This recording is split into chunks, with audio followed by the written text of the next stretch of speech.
All right, my friends, let's start. Whew, it's going to be a fun graduation. We have, I think, some notable graduations. One of the cool things about the dojo now existing for a while is not only is the site, every day gets a little bit better, but we have some people, and this was honestly, at least from my perspective, kind of the whole intention of the dojo is like, obviously, some players are going to get better faster, and that's great. But for me, the interesting challenge and the thing as a fan that I'm most interested in is like when somebody's legitimately stuck and it's difficult, and that's the point where they can either quit or they can go for it, right? And a lot of people quit. It's fine if you quit, right?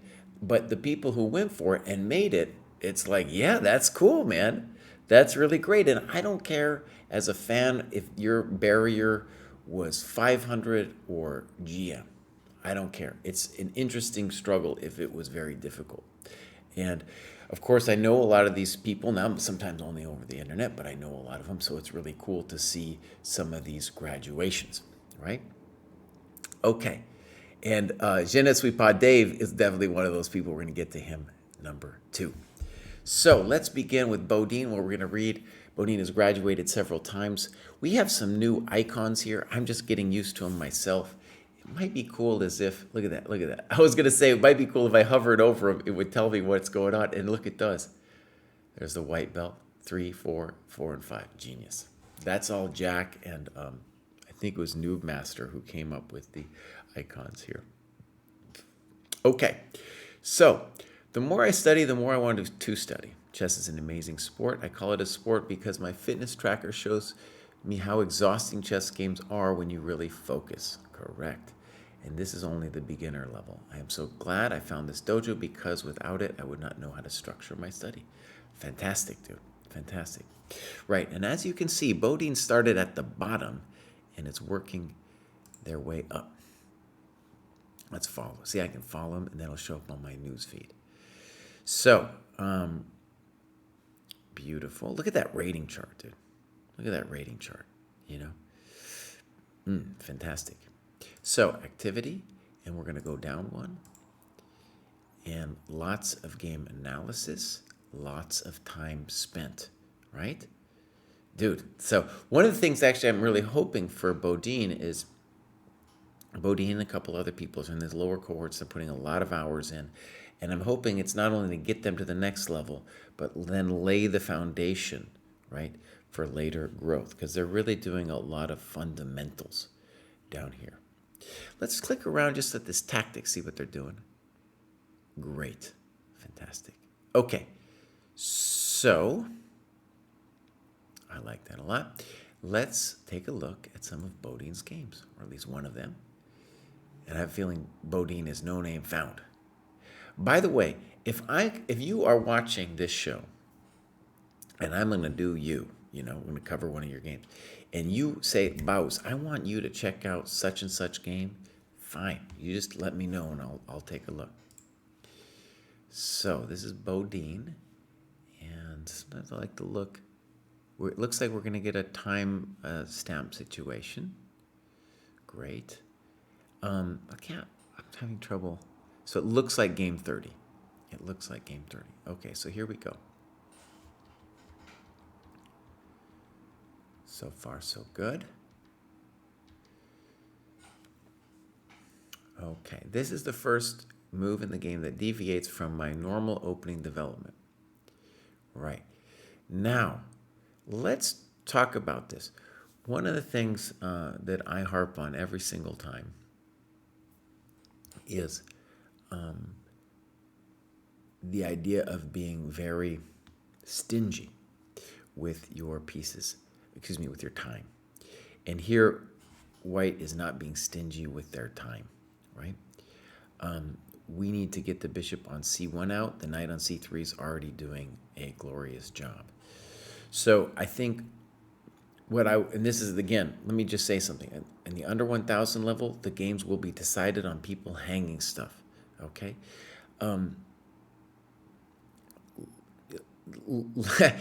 But at this level, we still want to be stingy with our time, even though that's not how the games are going to be decided, because it's easy to become stingy, just to be like, Krai's going to yell at me if I move that knight.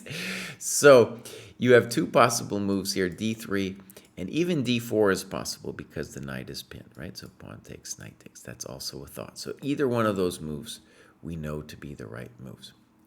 Knight d5 definitely would be interesting for me to know what your intention was on this. Did you hang the pawn? That's something I'd want to know. Now, boom. My guess is that black, unfortunately, doesn't tell us the time for knight takes d5, but that black didn't realize that their knight was pinned and only now found a way out of the situation. And this isn't an easy decision. One thing I want to share with you here is that now your bishop is stuck, right?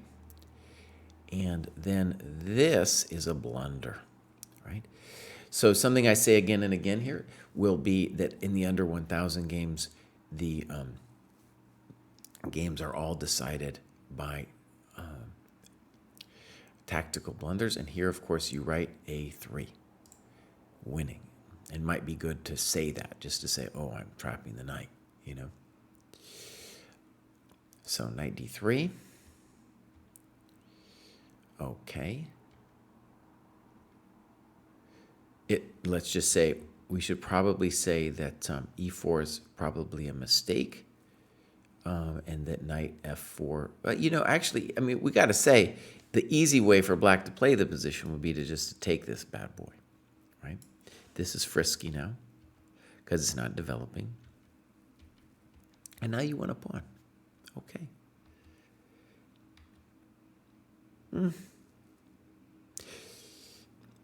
Okay.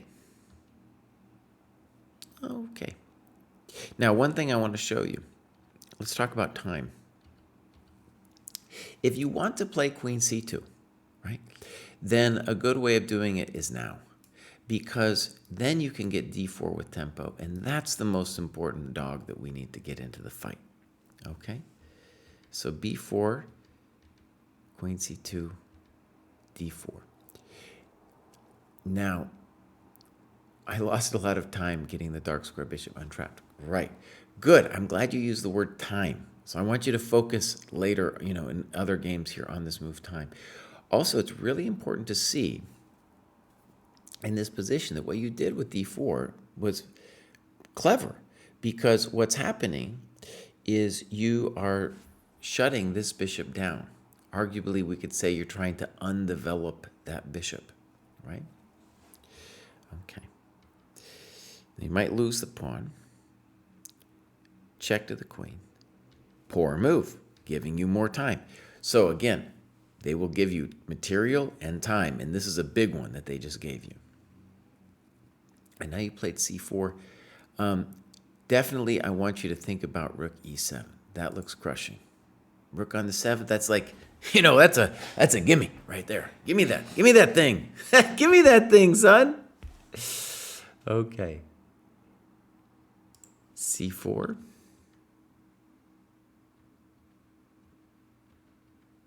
Okay. Giving your king some room. Good. And now the issue is going to be probably queen e4, which would win the pawn on d5. They go a4. And then this is bad news, because now all of a sudden the bishop is really angry, right? And now we're in trouble.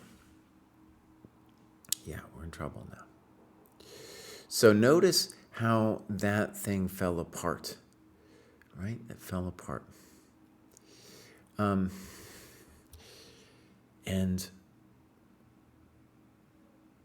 we still have chances to hold this thing, but at a higher level, this would be very difficult to hold. And what black needs to understand is to activate their king and the dark square bishop. I'm not sure why that one. Maybe, okay. I don't understand bishop a4. I don't understand that one. So notice, what is black doing? They're wasting time.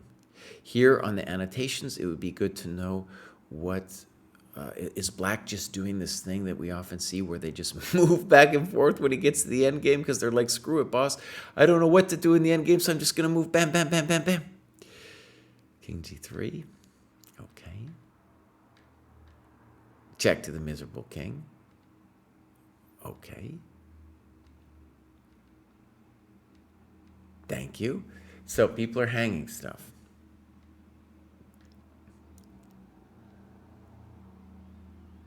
Uh-huh.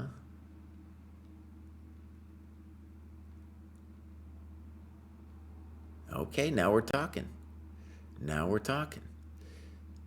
Tough. Yeah. So and here's really important to put the times in. No matter what your level, put the times in because like right here, at the minimum, black needs to be thinking about one of these moves, to stop the pawn advancing. Once the pawn gets there, it's all over.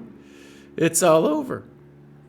Okay, so very instructive game, Bodine. And one thing I really want to stress is, at this level, definitely don't think about studying openings. Think about being principled in the openings. Now, again, you can learn to do this just by being religious about time. And then also, it's the stuff that's hanging that is causing the games to tip either way. In this case, your opponent gave you stuff, and you also gave your opponent a bunch of stuff. Okay, but Bodine, that's great, dude. I'm really pumped. You graduated several times. And let's look at activity for a second. And let's just see last 7 days. That's 6 hours of work. Great. So let's go back then to, let's see, what's the best way for me to find this? I think what we want to do is, I want to Control-C this bad boy. Okay, now one of my favorite graduations, Je ne suis pas Dave. Dojo classical tournaments and the training plan tasks are the most helpful. I have not found sparring helpful, but I'm probably not strong enough to be sparring. I've supplemented training program with extra tactics training. I've not played enough training games, aka blunder games. Okay, great dojo score, 92 points, fantastic. So quick story about Je ne suis pas Dave. From the very beginning of the dojo, back when this was like, the scoreboard was like a Google Doc, I would do what is now sometimes called top of the cohort show. And the idea was I wanted to see who's done the most work and if they hadn't progressed. And I spent some time looking at Dave's games. And what we discovered was that, and this is like a thing that happened to the dojo that really was inspired by Dave's experience, was that in the early going of the dojo, we were like, okay, people need to play longer games, yada, yada. With the under 1,000 cohort, what we really came to the conclusion of, with kind of looking at Dave's experience, is the under 1,000 cohort should be allowed to play faster games just with the one intention of not blundering stuff. That's it. And so we ended up calling those the blunder games. And that's what he's referring to here. And so, I'm really interested to see Dave's progress. Very happy that he made it to 600, 700, of course. And we're going to see in the games how that's going with the material. Giving stuff, not giving stuff, and taking stuff. All right, let's take a look. We'll see what Dave did. All right, there's our lead chess, and 342 points of gain. You could see Je ne suis pas Dave's been with us for a little bit. I'm going to follow him, and then let's look at the activity. We want to go back one. Beautiful. And let's check a non-dojo. Dave was mentioning non-dojo tactics there in the blue. Yeah. Okay. So one of the things that's interesting is basically Dave is saying, look, he's saying, look, buddy, I needed to do some more tactics. Let's click on our tactics and see what he did. So we have some Polgar mates in 1 over here. We got the survival, everyone's first chess workbook 1 and 2. And now, of course, that Dave's graduated, we can maybe even take a look at what his current tactics plan is. Let's do that, actually. Let's do that, because I don't want him to feel he's already done 9 out of the 11. Let's see what he's done. So we have the mates in 1 done. This is going to be the first big challenge for Dave, and I think it's very important to do the mates in 2, because the problem for Dave, and a lot of people like him, is there's like the question of board visualization that will really help, and then getting a grip on the board. And so when we blunder stuff, a lot of times it's like we don't have that grip yet. Okay, and then dude has already done the puzzle rush and survival. That's fine, already done this stuff. So Dave's way ahead of the curve when it comes to the tactics. And one of the things, it's actually really interesting, this is something for us to reflect on, is if it's true that Dave easily does all the mate in 2s and is not yet at the next level, right, then we have to consider that we don't have enough. Because again, the idea of the dojo is this, that if you're at some kind of plateau, that you can do, if you do everything, that will bump you to the next level, right? So let's check out what's going on with Dave. And he'll still have the blunder games. And actually, you know what else? Let's just take a quick look. Middle game and strategy, he's got the win conversion, very important for his level right here. Master games to study, important. And then the end game tasks, which will also be important, especially for building a foundation for later. Okay, so you can see, at the very least, Dave believes that the tactics are really where it's at. All right, let's take a look. And boom. So ratings are USCF. After this tournament result, my official is 674. Beautiful. This was my best OTB game. Playing a middle schooler. I don't have clock times, but at the end of the game, I had about 5 minutes, and my opponent had about 30 on her clock. Great. I have not a clear-eye sense of where in Texas that is. Mildly interesting, maybe if it's around Austin, maybe he could hang out with the famous Jack Stenglein. So let's get into it. Actually, we're going to flip the board. And wait for flip. What kind of? So it looks like game 60 plus delay 5. Okay, let's flip. And by the way, this is great for Dave. I would definitely think that for anybody, but especially, anybody, if you haven't played a lot of OTB will be your way to making good improvement. All right, so here we go. Everything fine so far. And then what happens now is that Dave gets what we call an Irish pawn structure. So what is true is that d6 is a principled move, but then his opponent correctly identifies that these pawns are pretty funky. That's so cruel of the English. I learned that in England, to call it the Irish pawn structure. Is it politically incorrect? Yeah, it is. Now, one thing about this, I love the eval, by the way. The thought that you've already lost crossed my mind. But it's not so bad, maybe, because neither side has any pieces developed, and we both have the same color bishops. And that stack of the C pawns is controlling the black side of this D and B file. Great, dude. Great. And one of the cool things about that experience now for Dave is that even if we decide that this is ultimately bad, what Dave's getting experience of is that the double pawns aren't necessarily the end of the world at all. And they control a lot of squares, right? So let's just look. We got great center control, dude. We got great center control. They open files, right?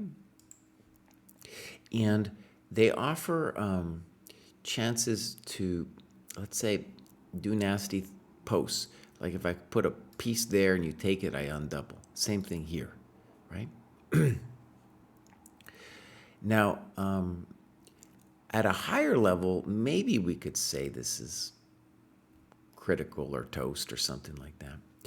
But even there, I know it would take some work to do. And my pro tip for thinking about this position is white coming up with a cool way of using this square. That's the weakest square actually in the black position, right in front of that pawn, the blockader of the pawn.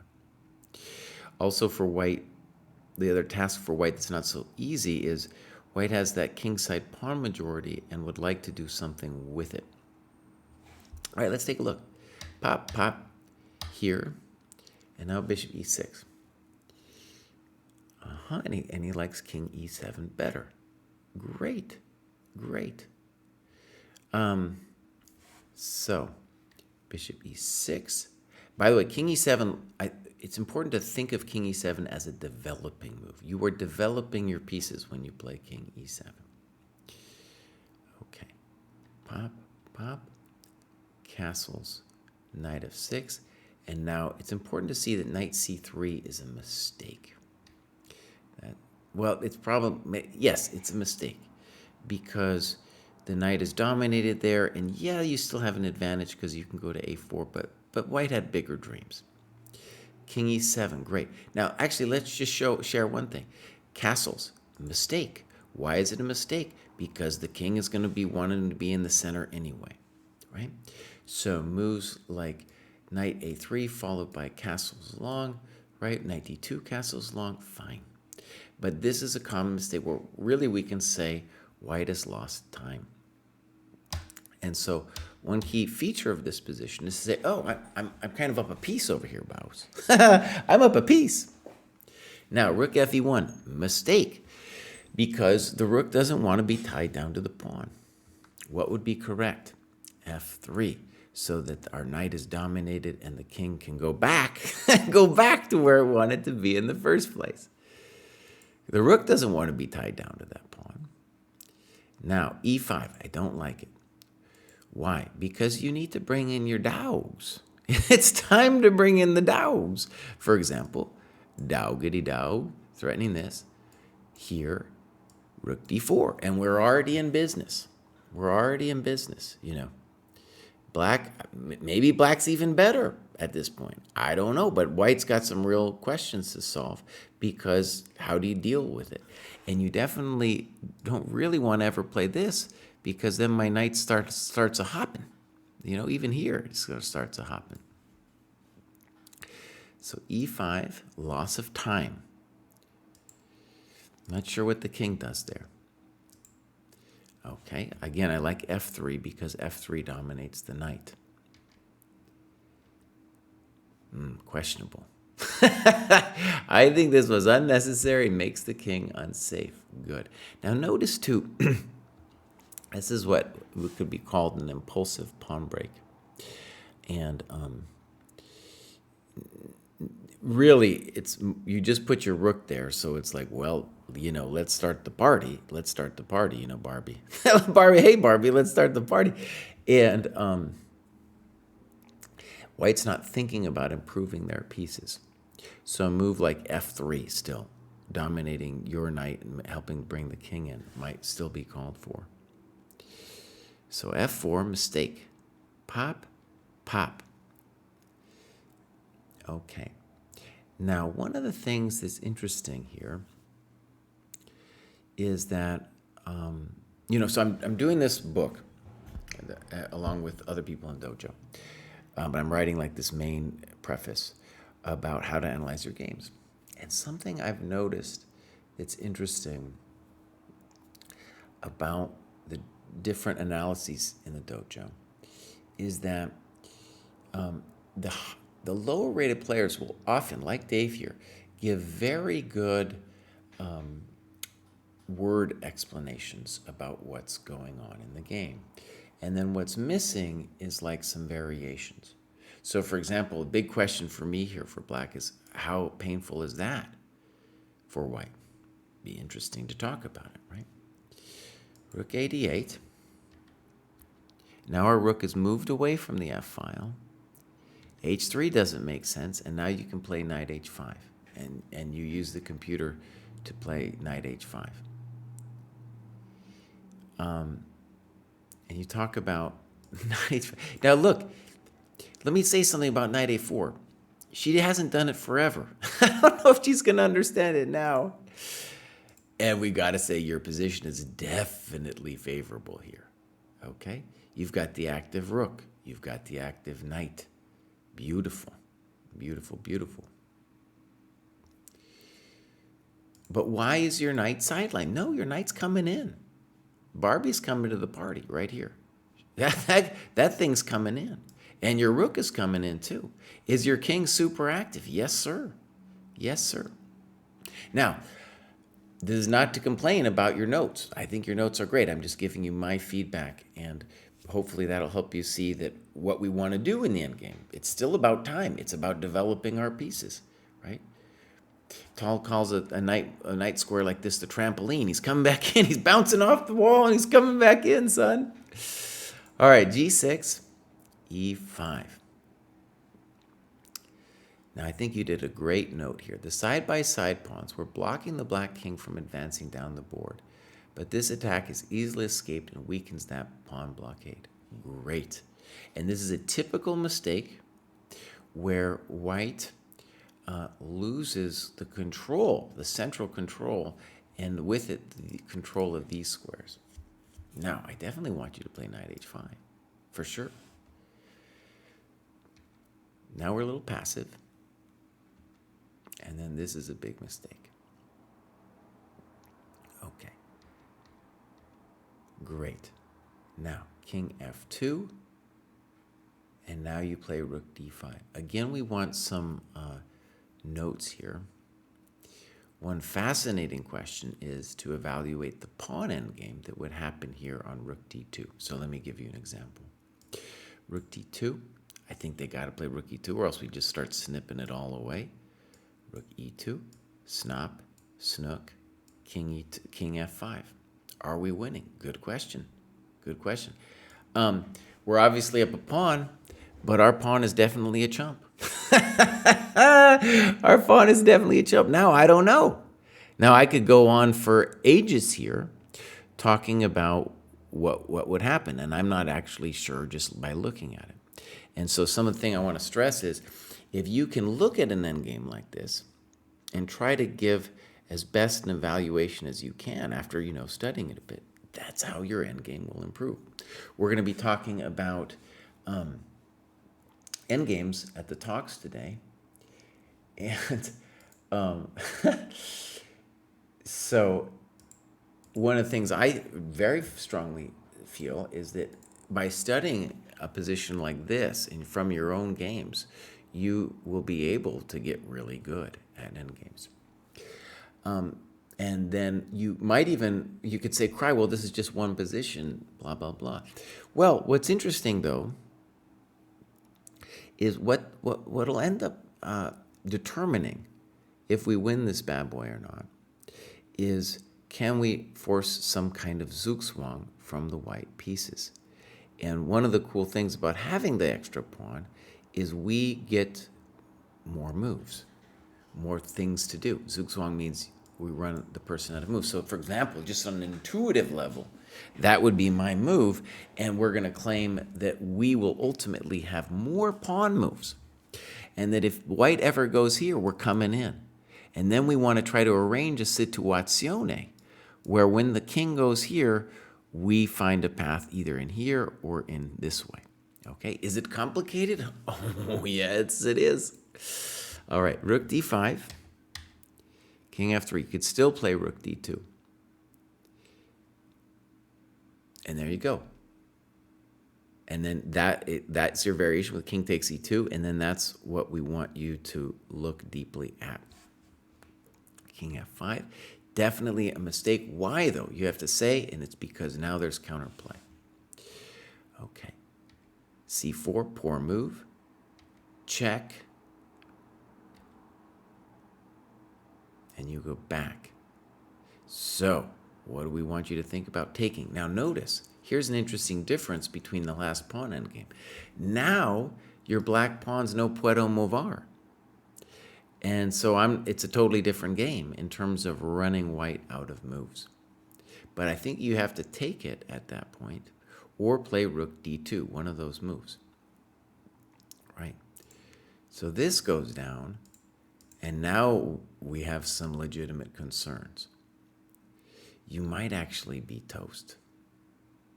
You might actually be toast. And one of the things I want to stress about this kind of situation, the takeaway, is that your pieces are now passive. Your rook and your king, compared to just a second ago, right? h6, rook e5. Terrible move. Terrible move. The questions that white should ask are like, does b4 kill? Does rook a5 kill? Right? Those are the questions. And then, I don't know about that, buddy. Pop, pop, pop. Who's better now? Who's better now? It's interesting. Now, something that happened just now that's very important to see is that your opponent went into a pawn ending, and whenever it turns into a pawn ending, you have to really start calculating concretely. Now, whereas the other one was complicated, I can tell you straight away that this one is winning for you. Easy, but that's because I have some experience in these kind of positions, right? And what do I know? I know that the outside passer is going to kill. Let's see how it goes. b4, g5, a4. Now, is a6 a double question mark? Let me think about it. It might be. Yeah. And what's correct? h5, correct. And I want you to see it's over. It's over. Let's make sure you give this variation. I think it's very instructive now that you're seeing that a6 is a problem. So that's cool. And g4, pop. Oh, well, yeah, that isn't it. The main question would be pop, pop, pop, pop, pop. Excuse me. Pop, pop. And that's an example of the outside passer, because now you're just going to eat everything, right? It's going to all go away. Mistake. Now, I want to stress something. This is great what you said about the times at the beginning. Of course, it would be nice to know the times exactly, but you're playing this young, talented lady, right? And these kids are incapable, even some, often many adults, are incapable of taking their time, especially in the endgame. They're like, I don't know, b5 has to be the move. That's an impulsive decision. They're not thinking through about what's going on.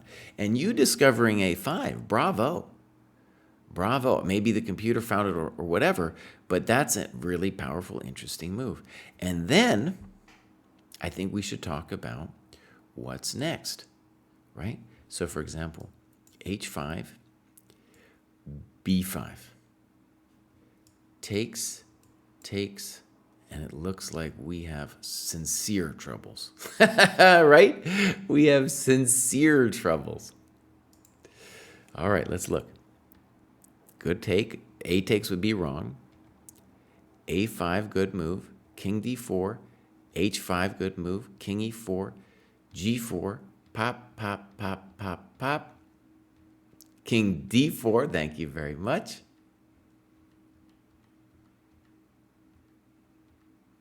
Yes, sir. Now, why does it say draw, though, buddy? What happened? Oh, Dave. Oh, man. Yep, there it is, Dave. There it is, boss. Oh, man. Great annotation, dude. And one of the things that definitely is part of your endgame study is we have you winning this bad boy 3 times in a row of somebody at your level. Has everybody under 1,000 done this a bunch of times? Yes, they've done it. They've done it. So you are not the first to suffer this, okay? You are not the first. Oh, man. We had her, Dave. That was going so well. Whew. All right, Dave, let's just do one quick thing. We go back here. We go activity. We go training plan. we go endgame. Pop. Algorithm 1, king plus queen checkmate. Right there, buddy. Right there. So there it is. There it is. And notice, this is so cool. 1 year after, unless you've progressed out of this, of the 1,000 cohort, you have to repeat this after a year. And why? It might seem trivial, but no, you see, like, we gotta dial this thing down. Yep. Okay, let's go back. And now we got Cobra Bubble. And Cobra Bubble might have just joined. Let's see what's going on. Yeah, now sometimes people join and then they immediately move cohorts. So I'm just going to say that's not the kind of graduation we're looking for. Hopefully I don't exclude anybody when I do that, but I think that's the case. Now we have CM Dustin. CM sometimes stands for Candidate Master. I love these little icons here. I love that you can hover over it and it tells you exactly what's going on. I'm going to follow Dustin here. And then we got some activity. Dustin's doing a lot of tactics. We're probably, therefore, not going to find any games from Dustin. Let me see if that's correct. No. Okay. So Dustin has got there. When I say there, I mean to this next level with tactics. Let's click how they did it. Beautiful. Okay. Yeah.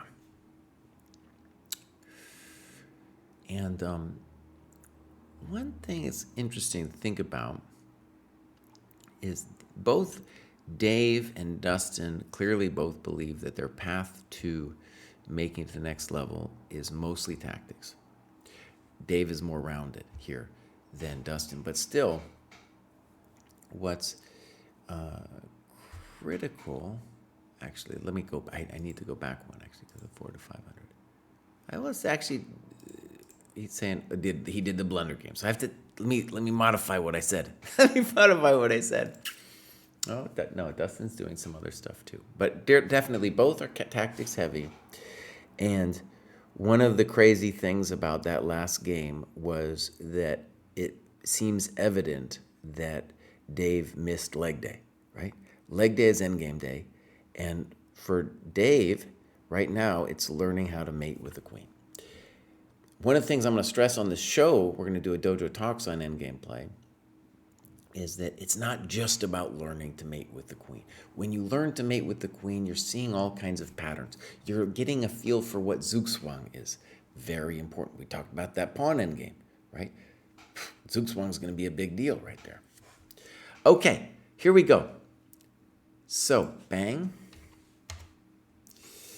And we got CJ up next, going to 7-8. Good. And maybe they like hit it and then fell back down, which is okay. Let's follow CJ. Let's give some activity.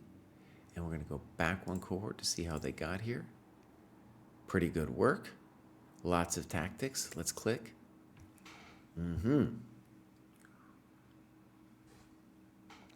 Good. Mostly everyone's first chess workbook, which is fine. Okay, let's see if we get some games. We do. So, let's be CJ over here.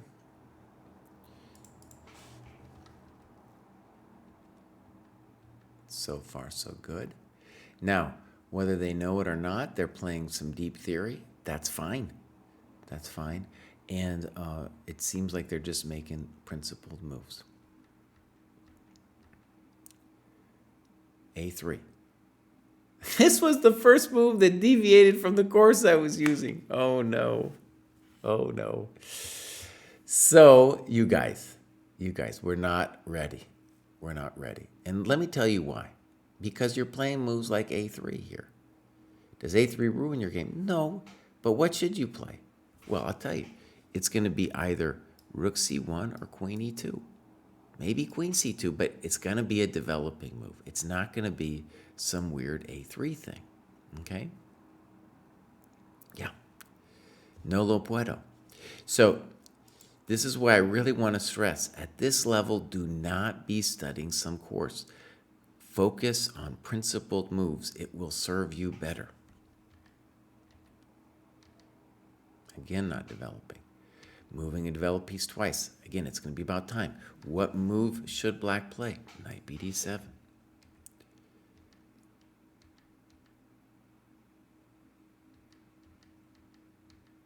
Good move. Unclear if we need that. e5, okay.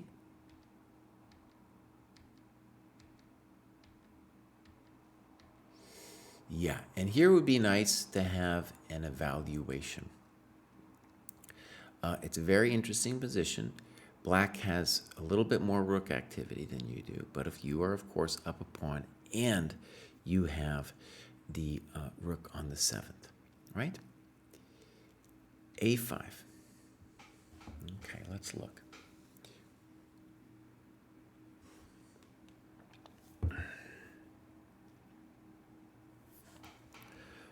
Rook b7. I see this was a mistake allowing AB, rook b5, and he's defending and attacking. Now, let's talk endgames.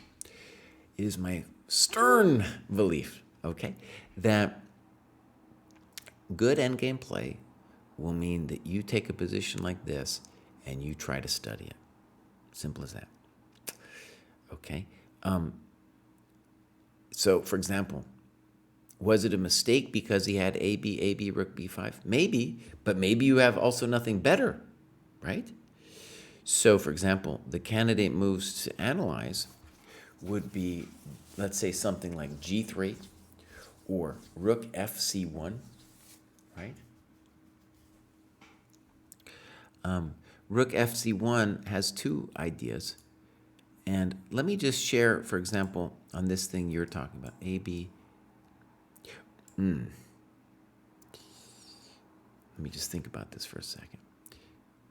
Let's say you played rook fc1. On AB, rook b5, we actually would be winning with rook c8. Okay? So let's imagine either a move like king f8 or g6, something like that, right? Now we go rook b7, now rook b5, now g3, now rook b4, now rook c7, and we're winning. This is the kind of variation we want to try to work out in the game analysis. Now, we're not even done there, though. We could say, oh, well, in that case, let's play g6, and now on rook b7, rook b5, rook here, we might, excuse me, can't do there yet, g3, I can take the pawn because this is not necessarily a winning position. Doesn't end there. We're going to win the pawn back, right?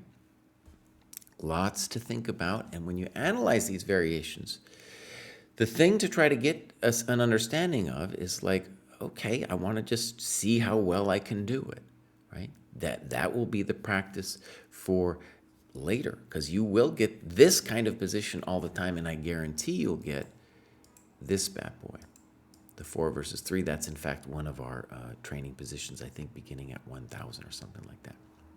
Okay, so here we go. Rook b7. Be also good to know the times, because it would be cool to see if black's actually thinking or not. Okay. Now, notice this is a loss of time for black because they should play a move like g6. The rook going back isn't going to fundamentally solve their problems. Okay. Good. Rook a6. Good. Okay, interesting. Now we have a problem, though. What black needs to now...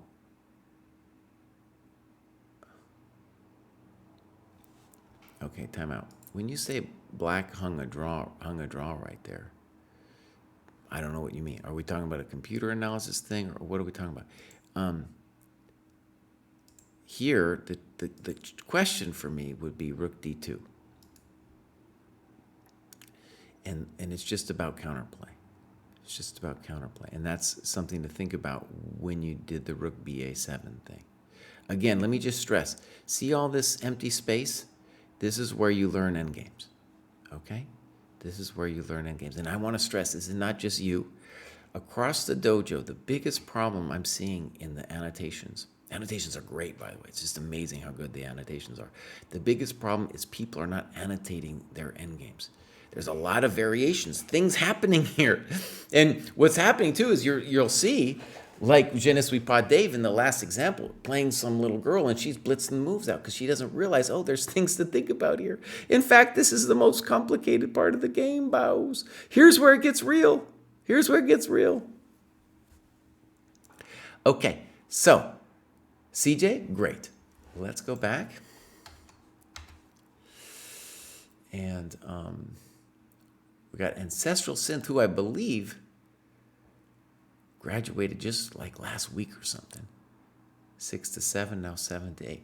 This time I was mostly focused on 30-minute games, and the majority of them I won, so I didn't spend enough time on game analysis. I'm curious to get to the level when it will be more challenging to win classical games, to spend more time analyzing the moves my opponent did wrong. I also feel I would like to understand endgame better since more and more games get to this phase, but for now I'm just following Trust the Program advice.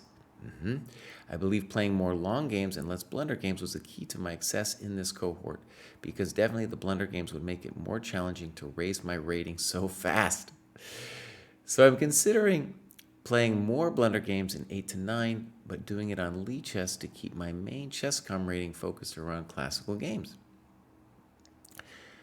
I want that my skill grows not only in the longer time control games, since in the more casual setting, blunder games are more common. Okay, all right. Let's give a click on Ancestral Synth here and see what's happening. Oh, that's a pretty good rating chart, Ancestral Synth. So basically, Ancestral Synth has gone up twice in a very brief period of time, trusting the dojo. We'll probably get to 900 in no time at all. So let's see what they're doing. I'm going to go back one. Very good macros here. Let's see the tactics. Good. And end games, they got an algorithm. Good. Probably that same one that Je ne suis pas Dave needs to do. And here we go. All right. And we click this bad boy. We got some blunder games played, and we're going to have at least one annotated game there. Great. So pop.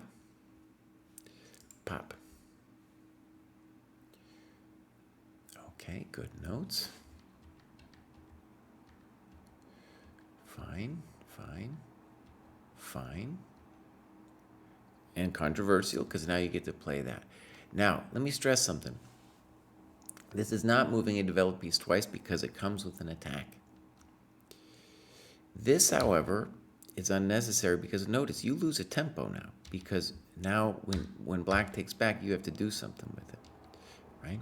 So it's important to see that, boom, you lost a tempo when you took that guy. Queen d7, black also loses a tempo. Queen e2. Okay. Losing a tempo.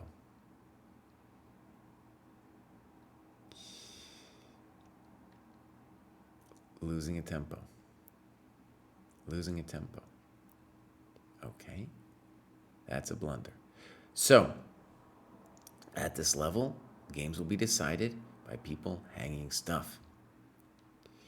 So, what's interesting is you're now going to say that Queen g5, okay, so here's an important thing about question marks and exclamation. You say f3 is a good move. Okay, I want to believe you. I like that you're pushing the knight away. In particular, I'm sad that this guy's been sitting here for so long. Okay, so Queen g5 looks like a blunder. Did black understand that bishop g4 was coming? Okay, I don't know. Now we're going to get a very interesting situazione with bishop g4, queen d3, snip, snap, and you're saying black is better. I don't know. I don't know that black is better. It's unclear to me. It's totally unclear to me because your pieces look pretty cool, and the rook on b6 is not getting into the game anytime soon. Okay. f6. I would like to take that pawn. I definitely don't want to give it away. And knight d2, fe5. It's weird, too, that black didn't just take the pawn when they had the chance. Knight f3 definitely is more active. Well said. Okay, good move by your opponent. That thing needs to come back. And then that's definitely not what we want. No. The king's not ready for its journey. The king's not ready for its journey. So let's talk a little bit about the position. The challenge for you here is to find squares for your minor pieces, right? That's the challenge. And you're about to take on d5, for example. And a move like c4 would be interesting because it would unlock those pawns, right? And like I said, we want to find some squares. Like if they take either one of these bad boys, we want that knight to get a nice blockading square. So king f2. Well said that you don't want that move. Good move. Poor, because now the pawns are really violent, right? They're very violent. And now you're missing the fact that e4 is winning the house. Your opponent misses it too. Threatening a checkmate. Good move. Good move. Sorry, black. So we have to say queen h3 was a blunder. Bishop g4 and exclam. Check to the miserable king. There we go. There we go. And they don't resign. Yep. Nice. Well done. So Ancestral Sith, you can see the kind of problems, the basics, right? It's going to be not hanging stuff. It's going to be not giving away time, right? They'll develop more pieces before attacking. Good. I think, by the way, that taking the knight was correct. It might be a mildly complicated position, but I definitely think you need to do it. Okay, good. Let's go back. So, next up, we have Zav. And Zav says, within a few weeks of doing the free version and 1 week of doing the paid version, I've neared my peak on ChessCom. Mainly to do being able to see tactics a bit better. Also, sometime back, I switched from the French to 1e5, and that has helped. Although long term, I want to play the French again. Now, you guys know my spiel. I think Zav shouldn't be thinking about openings at all. Okay, so let's click on Zav. Now let's read this. Joined the dojo after having plateaued for a long time. Tried many things to improve. Very early on, when I returned to playing chess 15 years, I obsessed over openings. Even learning the Marshall, the Najdorf, Ruy Lopez, Chigorin up to 20 moves. Yeah. I have since tried to raise my tactical and endgame knowledge, but still I barely climbed. So I joined the dojo to find some structure in learning. Great, dude. Jesse will have to shame me. I'll go. I'm here for you, buddy. I'm here for you, Sam. I'll shame you. I'll shame you, dog. I can do that for you. That's something I can do. Okay. So, the Magician from Galahad. I like it.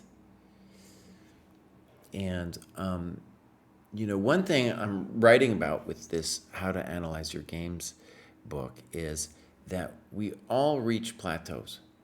Doesn't matter who you are. It might come at a different level. Might be IM, might be, 1,000. We all hit these plateaus. And the way through it is to study your games. Okay? Definitely not openings. It's like an easy fix, or like a tennis player, amateur tennis player, thinking the $300 racket is going to somehow make their game amazing. Might be a placebo effect, right? But you're not going to be really making it to the next level just with the fancy racket.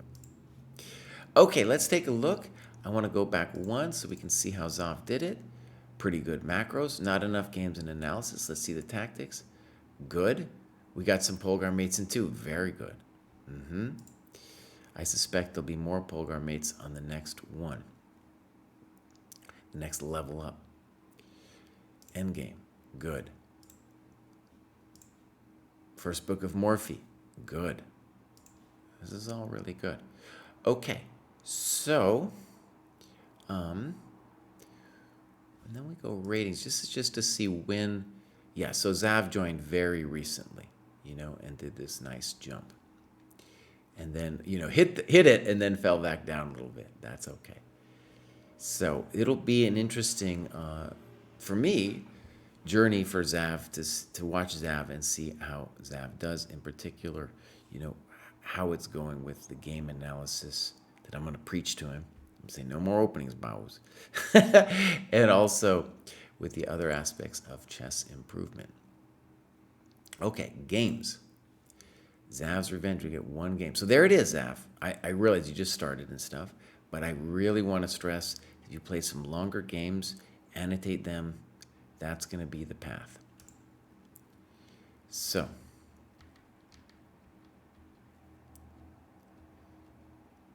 good. EF6, okay. I think this is a challenging variation to face for you because those pawns over there give Black's king very good shelter. Good. Probably not the greatest move. C3. Queen C2. Interesting. Okay.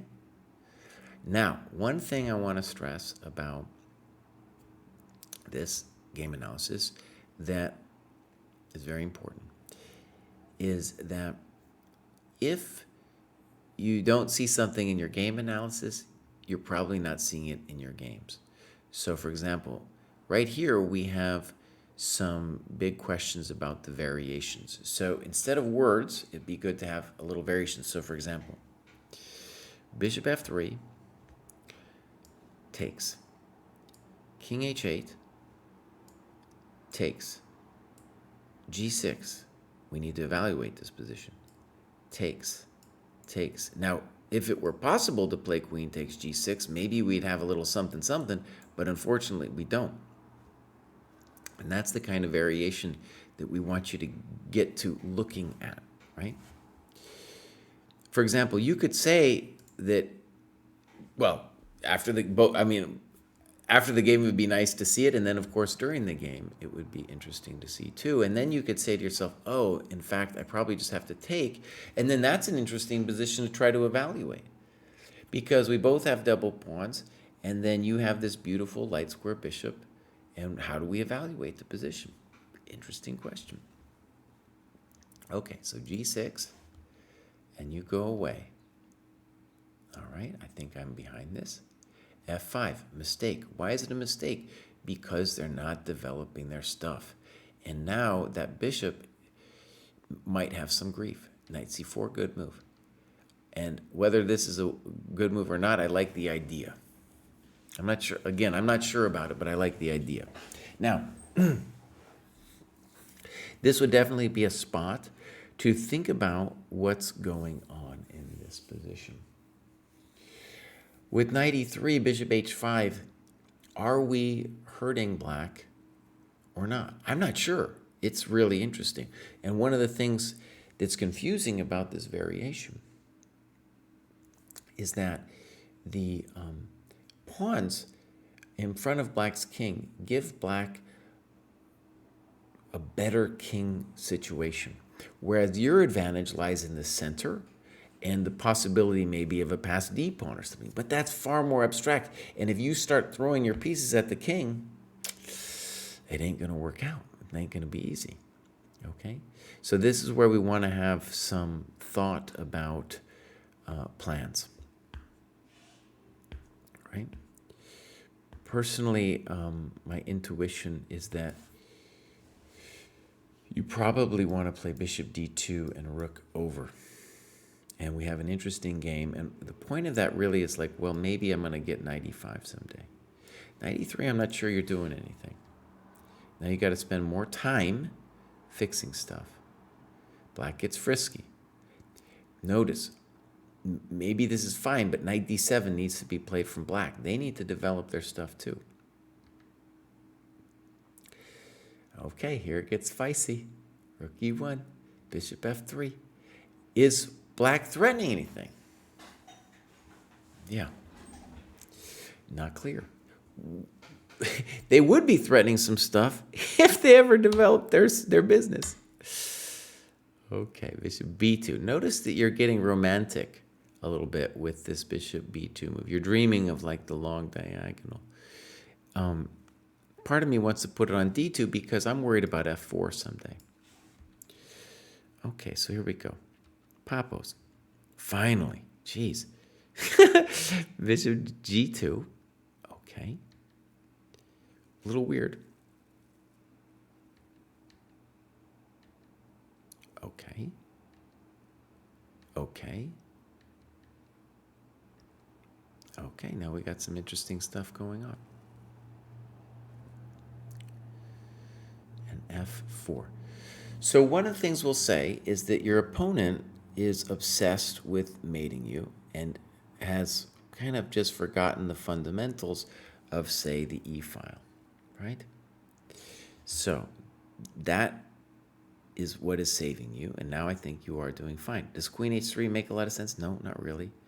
Now with knight c4, I don't know, because you're allowing now knight e4, right? So maybe c4 could have been considered with intenciones of d5, fixing your bishop. Now knight e4 seems like a good move for black, but they're obsessed. They're obsessed. Okay, now let's pause. Very important to reflect on what just happened. Now, it doesn't matter that his king is safer than yours. Black just gave up their biggest asset in the dynamic of the position, that their king was safer. Now you should be the boss because you have this extra pawn. Your king is better, your rook is better. You're threatening rook e7. What could you have done right here? Rook e7, right? Now, pushing the knight back first also seems good. Bang, good move. Do I think you're winning in this position? Yes, I do. Yes, I do. All right, let's look. By the way, this would be good to put some annotations here about, like, well, what's the eval? Good move. Now we need a plan, of course, right? And we know we're winning, but we don't know exactly where to go. With rook d7, it seems like you're setting yourself up to trade everything on d6, but we don't like it. We don't like it because you're just trading off all your assets, okay? So that creates an interesting question of like, well, what was Zav to do? Now, if you came up with nothing else, I think you should play king f3. Just bring in your Dao and improve stuff, okay? You don't have to do anything. Like you said, he's all tied down. Then we can start thinking of a variety of plans, but the simplest of the plans is going to be, at some point when we're ready, to move the knight and to start pushing our coconut, right? Push the coconut. Yeah, time to push la coconut. Time to push the coconut. This rook is a beast. Black's beast is no puedo mover. Now, notice, black isn't doing anything, so you could still play something like king f3 here. And then this is a chess crime. That's a huge chess crime. Maybe you're still better after this. Let's take a look. Ooh, good, nice move. Nice move. Very well played from your opponent. Because if black took, this would be good to know some clock times, because it's indeed the case that you're looking like you have the advantage here, because he either has to give you this or has to give you this. So excellent move. And now, again, we want to evaluate the position. What do we think is happening? We should still very much believe in your position, though before it's clearly winning, and now we have to work some. G4, bad move. Why? Because the pawns are doubled. There's no way for black to make a passed pawn over there. What do you want to do? You want to make a pass pawn. So your default play here should be c4. The bishop is a long-range piece. It is stronger than the knight, right? You can groove it over there with the slow push, increase the kinetic energy of your pawns. That just means get them closer to the other side of the board. Try to penetrate with your king. On a higher level, we would probably say this is winning because you're basically up a pawn and you have the better minor. For where we are, though, even for myself, I would say white's just better. Okay, but that's a mistake. Now, boom, oh no. Oh no, now all of a sudden black has a pass pawn. Now, one thing to stress, this opponent from the beginning has not been attentive to the problems of their knight. So I want them to fix the knight. The simplest way to do it, too, would be to fix your pawn on a dark square. Fix that pawn, put this bad boy here next. This pawn will be passed. There's no doubt about it. That bad boy's passed, okay? So, f5, interesting, interesting. Black needs to fix the knight. Now, instead of a passed h-pawn, all they have is this f-pawn. Now, I'm going to criticize you here the same way I did to the other people about the endgame. Look at this vast expanse. This is a huge opportunity for you to be learning the endgame. Because I guarantee, I don't have to go through it to know, both sides made mistakes in here. Both sides didn't recognize what those mistakes were. These are fascinating positions. You definitely still have the advantage here. That knight can get worked, and we can hope to get the king into the game. Okay, good, Zav. So, forget the openings for a little bit. You're on the path. This kind of game analysis is where you can make progress, where you will make progress. Okay, so just make sure no one's shouting at me here. So. All right.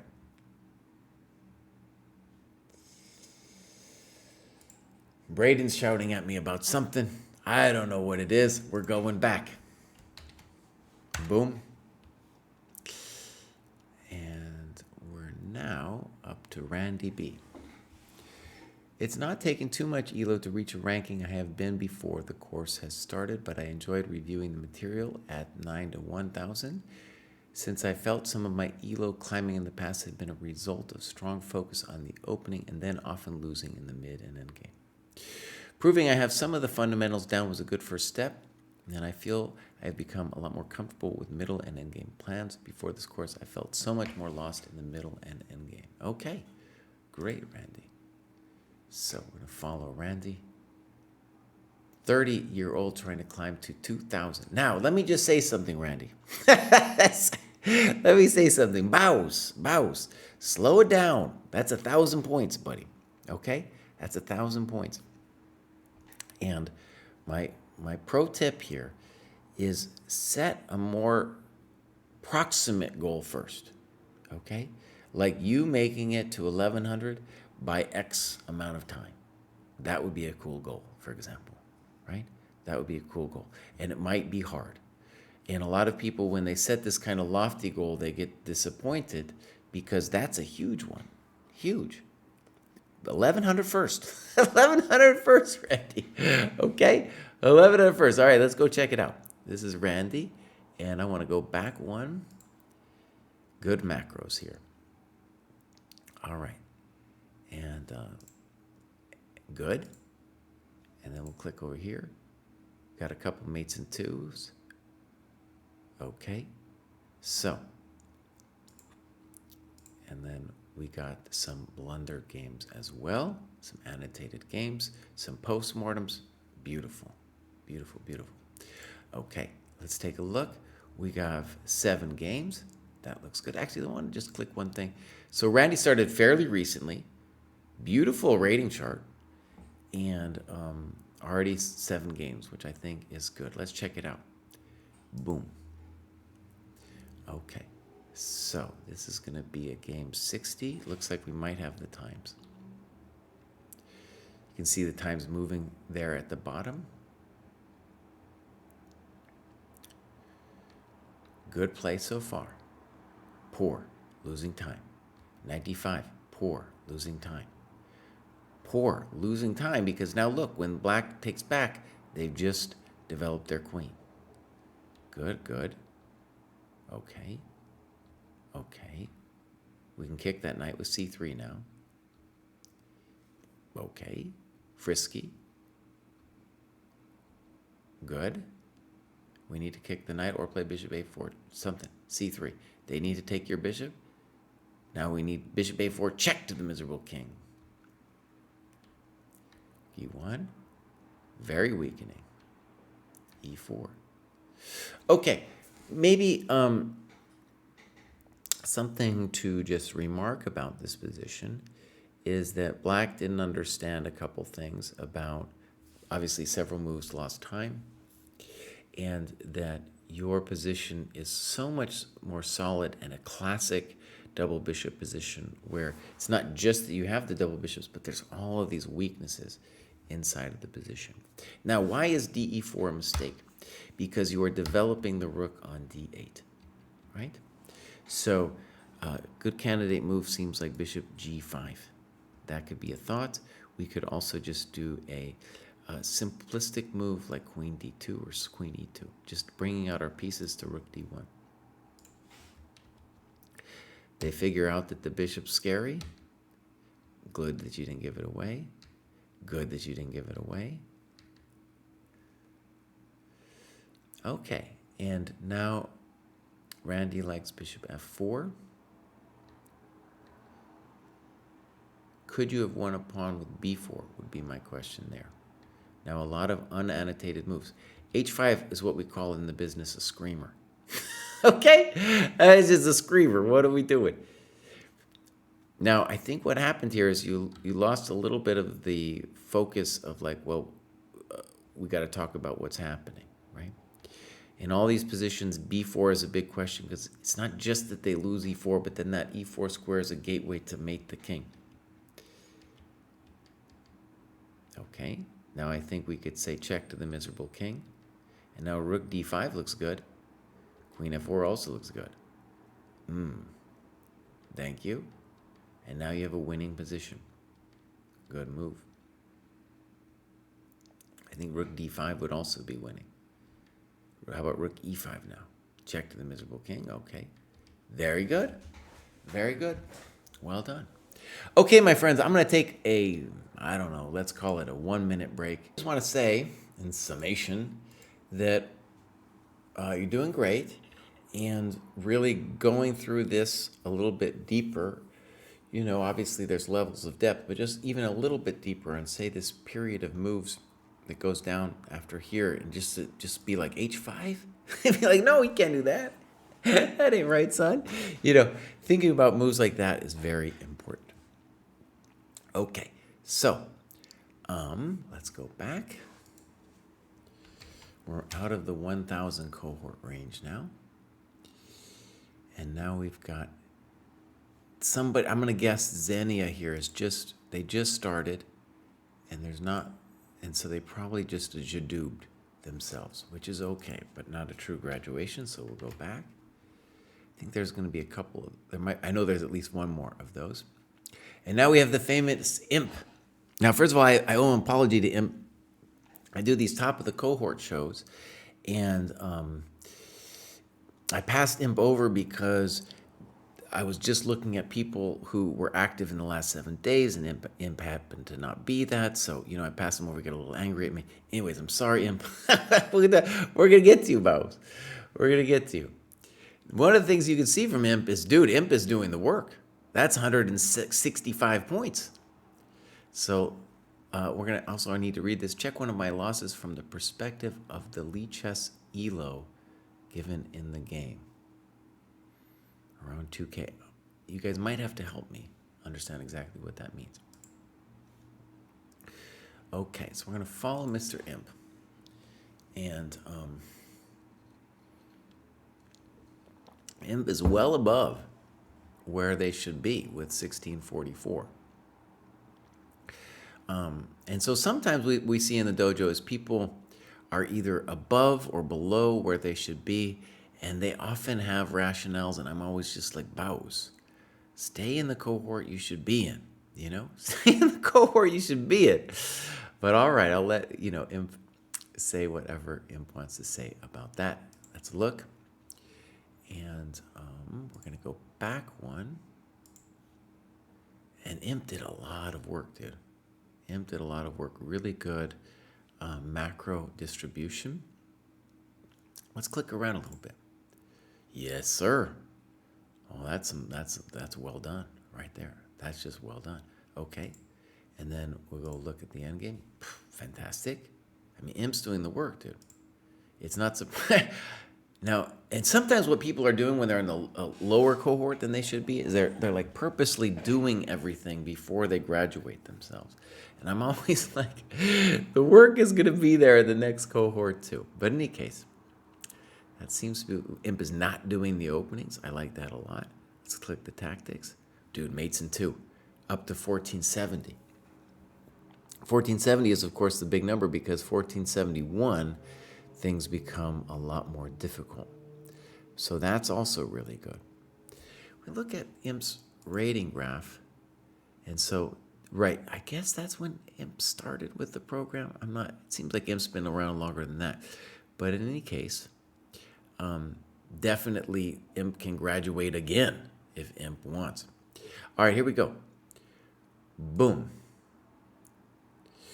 And Quad says, that's the engine giving an estimate of what rating you have based on how you played in that particular game. Uh-oh. Uh-oh. That's hard for me to understand.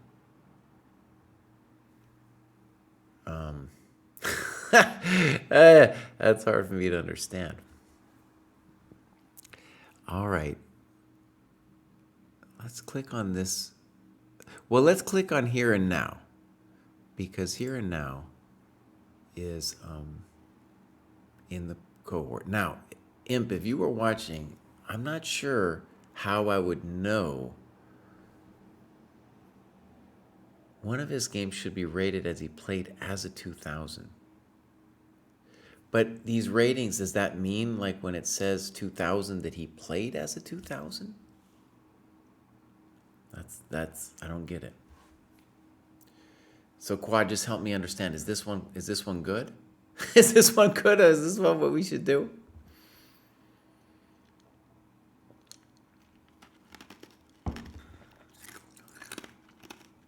Okay, I'll change it if it's not good here. Okay. So here we go. This is Imp against here and now, a very strong player. Okay. Good. Good.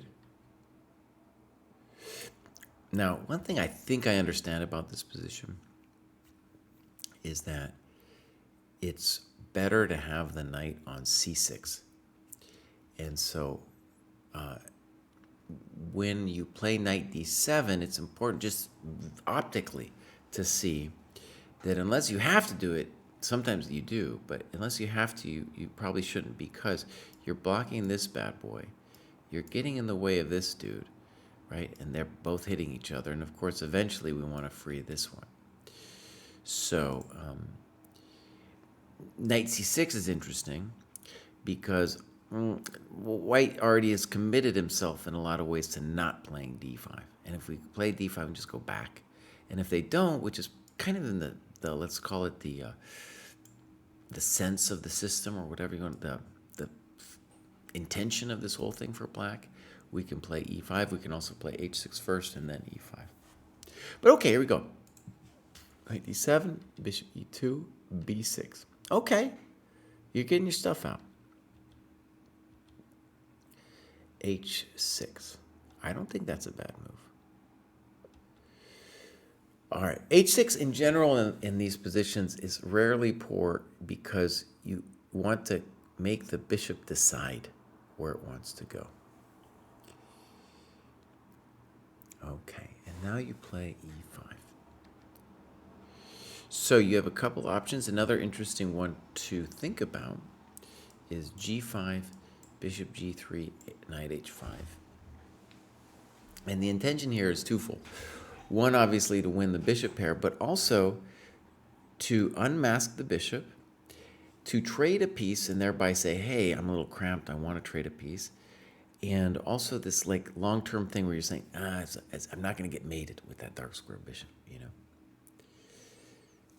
All right.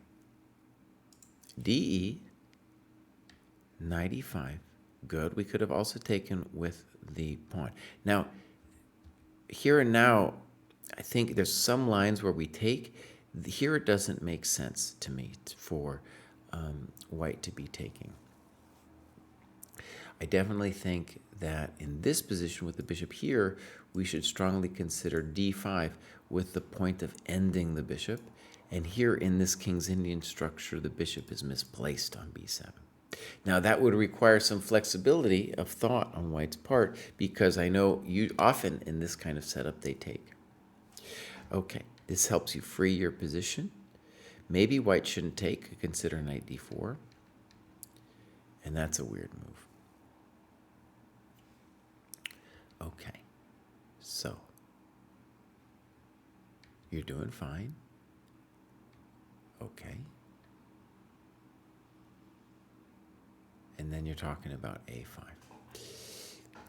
It would be good in the annotations, Imp, if you could give like a sense of what you were hoping for with this c5. And one thing I want you to see about it in all these King's Indian structures is it's nice to have the option of controlling d5. It might not seem like something now, but later, we're losing the ability for our pawn to go there. And now it's going to be hard to fight for this square with either the knight or the bishop talking to it.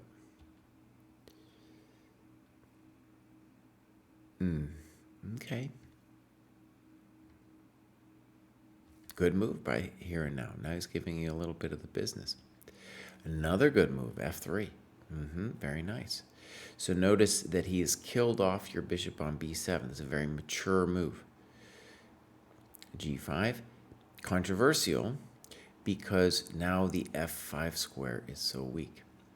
I don't understand bishop g3. I think that's a poor move. Your knight needs to talk to that business anyway. This is white's good bishop. So intuitively, bishop f2 followed by knight f1, e3, talking to that square would be an easy plan for white to follow.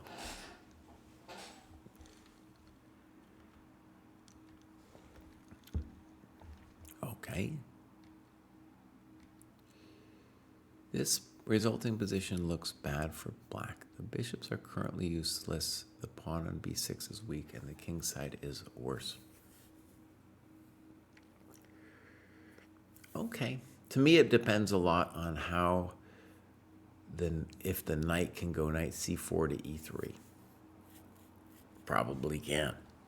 So, knight c4.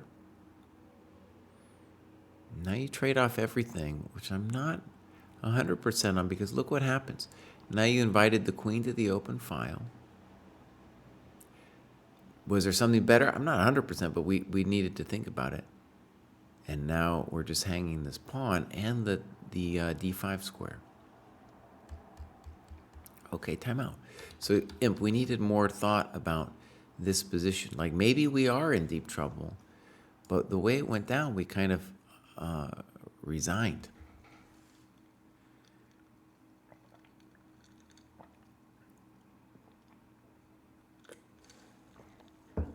It's definitely, by the way, it is dawning on me how hard this position is. It is truly a hard one. So let's go back a second. So, f3, good move. And now we are in some trouble. Yeah, we're in a little bit of grief here.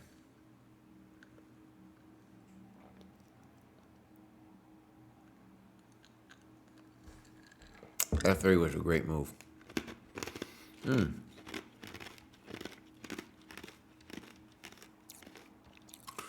So let's start here, because it's a really good example of a positional slide. you know, I've taught chess forever, and I've been in I have a lot of students in positions like this. And a lot of times, they come and they tell me like, oh, there's key tactical mistakes they made, but often it's a positional drift like this. So, for example, here, I think you should be okay. There's some dangers in the position, but I think you should be okay. But just within a couple moves, things really go bad, right? So the first problem here is now that square on c4 is poor. And then it's hard to find a plan now. You're talking maybe about a6 or something, and a6 of course weakens b6, but it would be a thing to think about. And we want to play queen e6, but we're always getting battered by bishop c4, right? So all of a sudden it's already difficult, surprisingly so. And if I was white, I'd play f3 first, but I don't know if it matters. Good moves. And notice that when you take on d1, you kind of negate all the kinetic energy you built with rook d7 and rook d8. Now, this position is hard. Yeah, this one's difficult.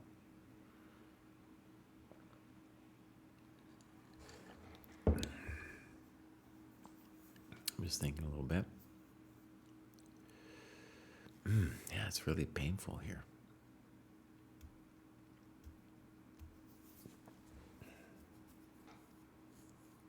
Oh, yeah, this position is nasty. This position's nasty. And it's one of these positions really helpful to look at because, I realized it was bad for black, but I didn't realize just how bad it was. And you probably had a similar thing going on when you were playing it. I still don't like this move, but it's true. Okay, so we needed to at least try here and here. We needed to try that because at least here we can have this juice with the dream of this juice. Are we worse? Yes, but here we have at least some chances, right? So this is a mistake. I didn't appreciate it first either, just how bad this position was. But so we have to go back and just look at how the slide happened. And then this is a mistake. And then we got to be just lost now. Knight d5 is a frisky move. I'm not sure about knight d5. In fact, I really don't like it. Because after knight d5, we're going to have chances to trade that thing off and go into the opposite color bishop ending, which is definitely worse for us, but I'm not 100% that it's completely lost. Whereas this position is completely lost. That's completely done. Right? Okay. So knight d5, you had your chance now to take that thing. For example, takes, bishop d6, and it might not be all the way over. Right? It might honestly, maybe it's over. Maybe it's over. Maybe even here is a better try. Yeah, it's difficult. There's no doubt about it. But here we have chances. Knight e3, we get a trade. I agree with you. Trading queens only helps. Oh, I really like the way Here and Now played this. Very nice. Very nice. Okay, yeah. I think Here and Now, too, is, to my mind, I mean, the ratings are confusing to me a little bit, but Here and Now is like, that guy's up there, man. He's like a 1,900 or 2,000 FIDE rated player. Yeah. And you can see, like, he's got at least a setup. I didn't like that one move with DE, but he's got a setup of how to play against the King's Indian. Okay. Andrew, I will do so. All right, here we go.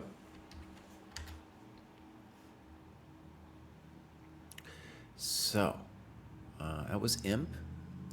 I'm going to click through. And now we got Andrew. Andrew is here in the chat, and Andrew says, really enjoyed this cohort too. Surprised how fast I managed to finish it. Hold on, Andrew. Look at this, Andrew. Boom, boom, boom. That's right. Probably because I am playing slower games now when I play rapid. And my classical performances are better than my speed chess ones. One comment I would like to make is I do wish there were a few more online resources as alternatives to some of the books, as I can't afford to buy chess books beyond perhaps one or two. Okay. Fair. Maybe we'll even look at your next cohort and just see what the book situation is, Andrew. So, pop. And then 16, been playing chess since December 2022. Love it. Definitely going to follow Andrew. And then we got activity. And then we want to go back one cohort. And that's a really good macro distribution there. Okay. And one of the things that's interesting there is we have no books. We have no books.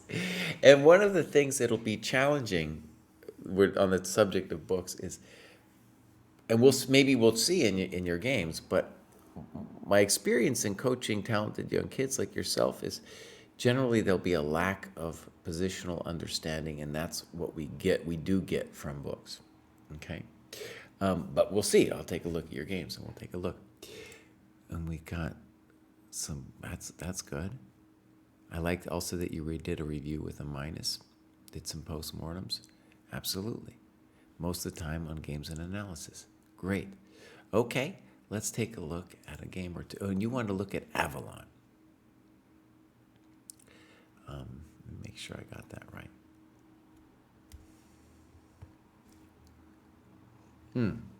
Excuse me, Apavon. Let's see if I can find Apavon. There it is. So Apavon's about 1230. Andrew's about 1300. Let's click on actually the ratings just for a second. So that's Chess.com. And my intuition was that Andrew also has an OTB rating. Maybe someday he can put that here. Nice chart. 306 points. Not bad. Not bad. Clipped 1400 and then fell down just 1 point. That's okay. All right, games. And we wanted to look at Apavon. Okay. So, here we go.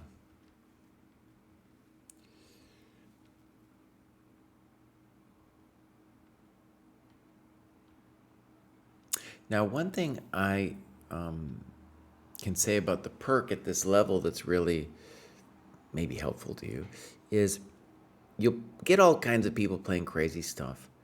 And the key question in positions like this is just to ask, well, which pawn do I feel, which square in the center do I feel is the one I want to attack, right? You are playing a hyper modern, which means you're laying back a little bit, trying to snipe him from the side, go goblin mode from the side. And so this move is intuitive to me because you're working against this one. This isn't terrible to play knight d7, but if we're going to play against this pawn, we should play knight c6, right? Okay, knight d7, h3, pop, pop, and you have choices here, but c5 has to be okay. d5, and now you play e6. Now, I'm not 100% that that's an exclam. And what we want to do is think about here positional chess, right? So what's going on? You have carved yourself out some nice dark squares.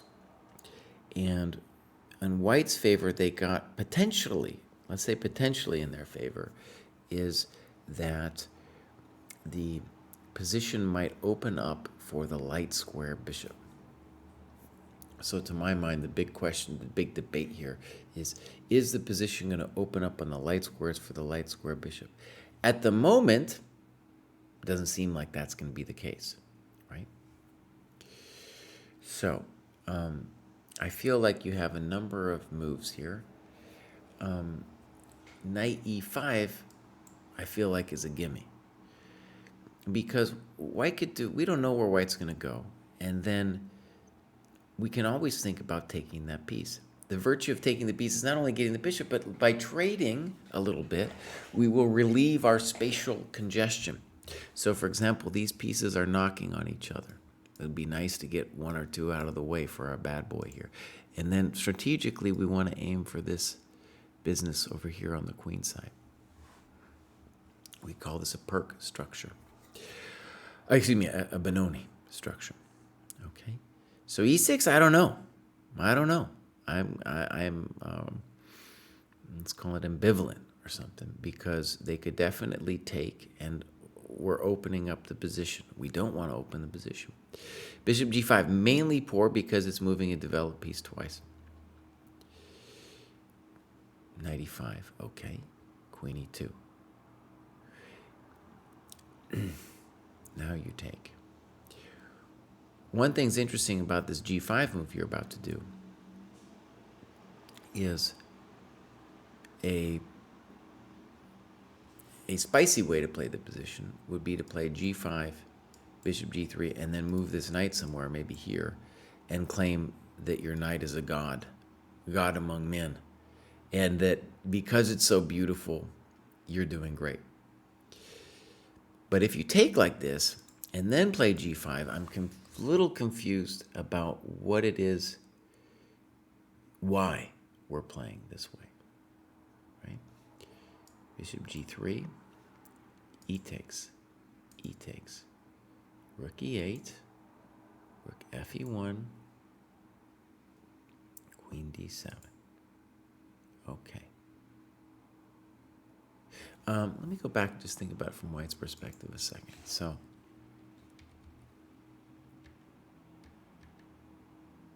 you play g5 because you want to play ed. Okay, I get that. We probably should have a variation here with knight takes d5. We need to have that variation because that looks dangerous for us with the d6 weakness. Okay. Rook e8. Fine. That looks poor to me. And you here play bishop f8. Okay. We definitely would like, if we can, to not play bishop f8. And the question is then, can we do something more dynamic? In general, we never want to play the passive bishop f8. Sometimes we got to. But in general, we don't want to. Okay. So here we have two interesting tactical opportunities to avoid that. And they would be both knight d5 and or knight e4. Both of which would, if the knight is taken, drive the queen away from this knight and unmask the bishop. By contrast, when you put this bad boy here, oh no, the bishop is now poor, right? Okay. So white has several moves here. f4 is very frisky. I think in principle wrong. I think c4 should be done. That way d5 is solidified, and on a6 you can just go back. Now if g4 happens, I don't know.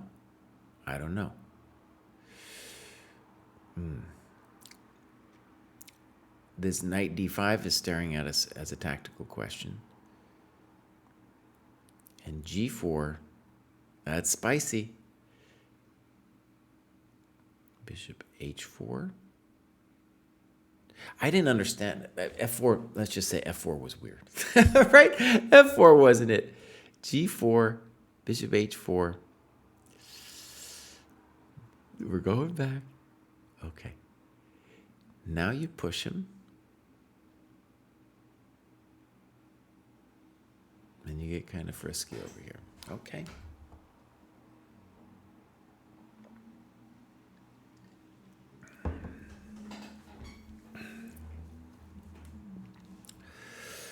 Okay. Interesting position. it'd be good to have some annotations here. Because Rook F1, you're definitely better after Rook F1. Maybe you're already better, but it would be good to think about this position. Just to ask ourselves what if there's something else that White could have done. HG, maybe. Then we have to evaluate Queen G4. Looks okay for you, but I don't know. It's still a question mark for me. Okay, so that's miserable because now you give him the business. Boom. Good move. And then this blunders due to the variations shown in my game plus my variations below. Now, if it's a blunder, we really want to get a variation. And clearly the move to consider here would be GH. Now, one thing that's kind of interesting about this position to me is optically, you look like you should be winning. But the problem is that you got to be really careful that your own king side doesn't get ripped open. So here, the variations I guess I would want to consider are GH, Rook E8, and then if I decide in those variations that F5 is a bother to me, which it might be, I want to consider Queen F5. Just to, establish control. Okay, so Knight G3. Good move. And that looks like the blunder that you missed, huh? Yeah.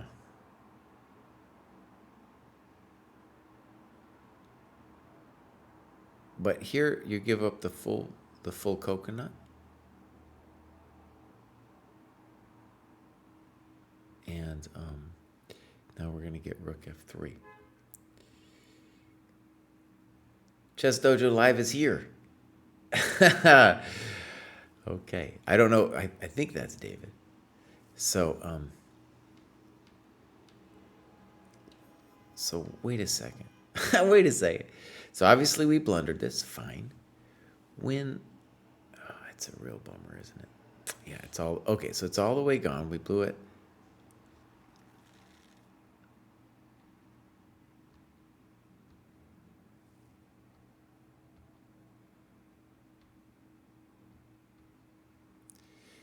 This completely loses a piece. All right. So you're going to get a break. All right, so we went from dead losing to now with an interesting position. Thank you very much.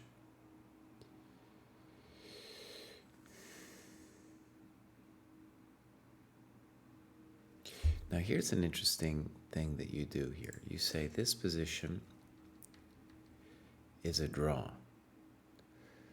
Well, bows. I mean, if anybody's winning this position, it's you. But there's some spice level here going on. There's some definite spice level going on. We would also want to investigate the move B4 because that will preserve a later tempo. F5, it's not immediately obvious to me that F5 is correct because we're then blocking our king's entrance. So King E7, if we're not playing B4, would be the king move. I need to be watchful about that business, right? Okay. Again, these kinds of variations are central to learning how to play the endgame. Okay, Rook A2, good. Now you have, honestly, you're doing, now you got some spice going on here. Gauge 1, that looks sensible to me. Now, I want to stress that this whole series of moves that you have here, definitely you wanted to do more analysis because this is a very interesting kind of position that you will get again where you have just incredibly interesting counterplay for the exchange, and that your bishop is arguably in this position just as strong as the rook, because it's controlling such an amazing amount of squares. And so here, for example,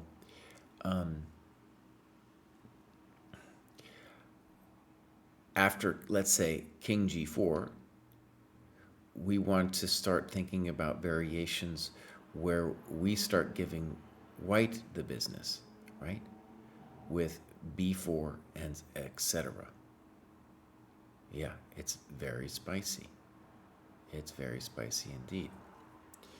Whereas here, you're just letting him push you around, I think. And then there's a little bit of counterplay.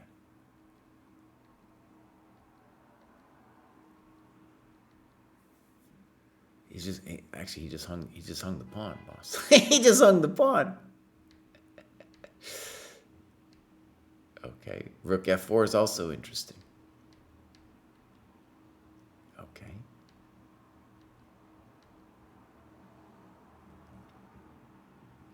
Felt really bad about this from my opponent. No, you don't feel bad. It's okay. No need to feel bad, son. Good. You give yourself an exclam right there. They missed that one. I should have resigned. Great. So, Andrew, that was really cool, man. You're clearly going to be improving, Andrew. This is great, dude. I love that you're 16. I love the progress that you can do.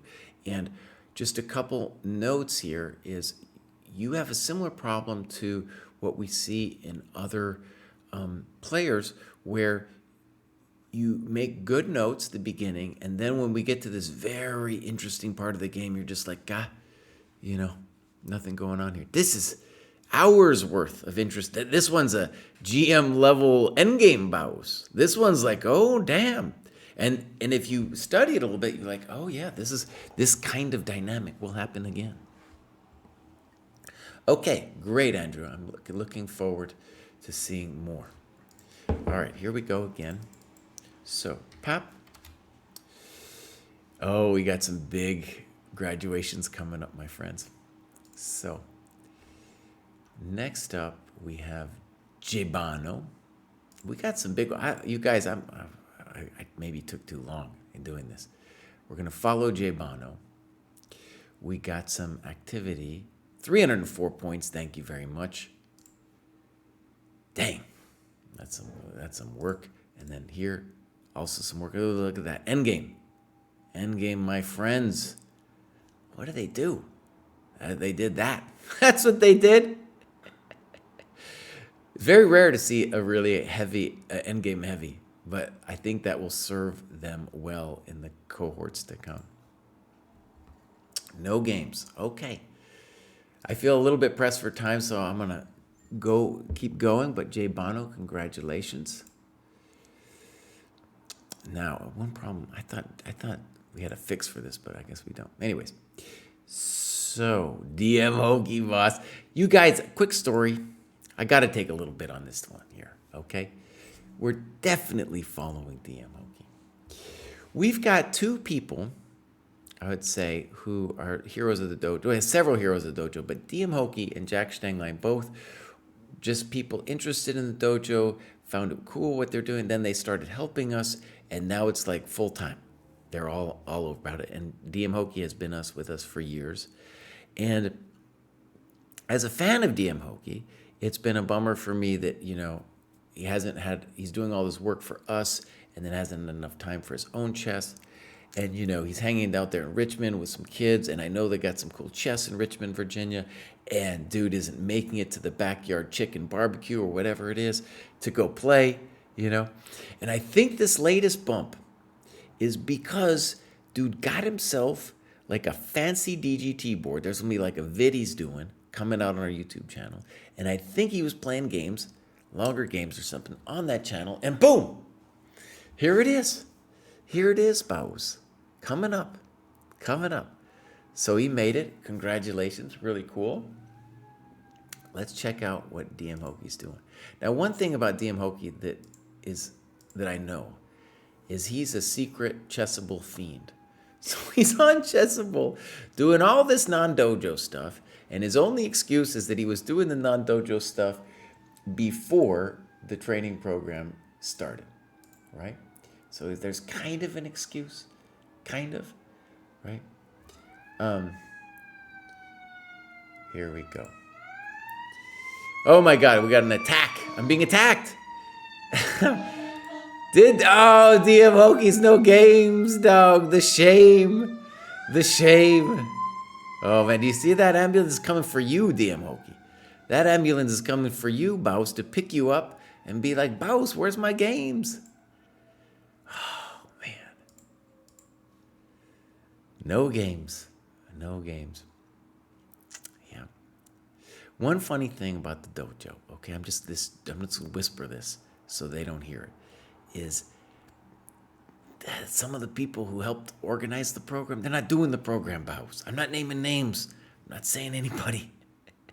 And DM Hokie's not trusting the program. He's up there on Chessable. I went over there and I saw his points. He's got a lot of Chessable points, Baus. It's clear. The dude is busy. I get it. Let's just say the obvious. Once DM Hokie gets his fancy board, plays, let's say, just even one long game a month, and studies that game, boom, dude's going to make it.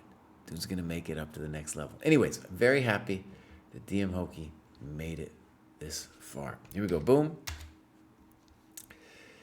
And chop. And now we got Christopher MCC. Pretty nice graph. We're going to follow Christopher. And then we got some activity. And we're going to go back one cohort. Okay, good macros. Did it in pretty easy time. I have a feeling Christopher MCC is just going to be flying to the next one fairly soon too. Let's look if there's some games. We got one. Boom. All right, this looks like a 60 plus 30. Fine. Okay, good notes. So, one of the things about your opponent saying h3 is not accurate is you just tell yourself that wasn't a developing move, and then I'm going to yell at you for not developing. That's all you needed to know.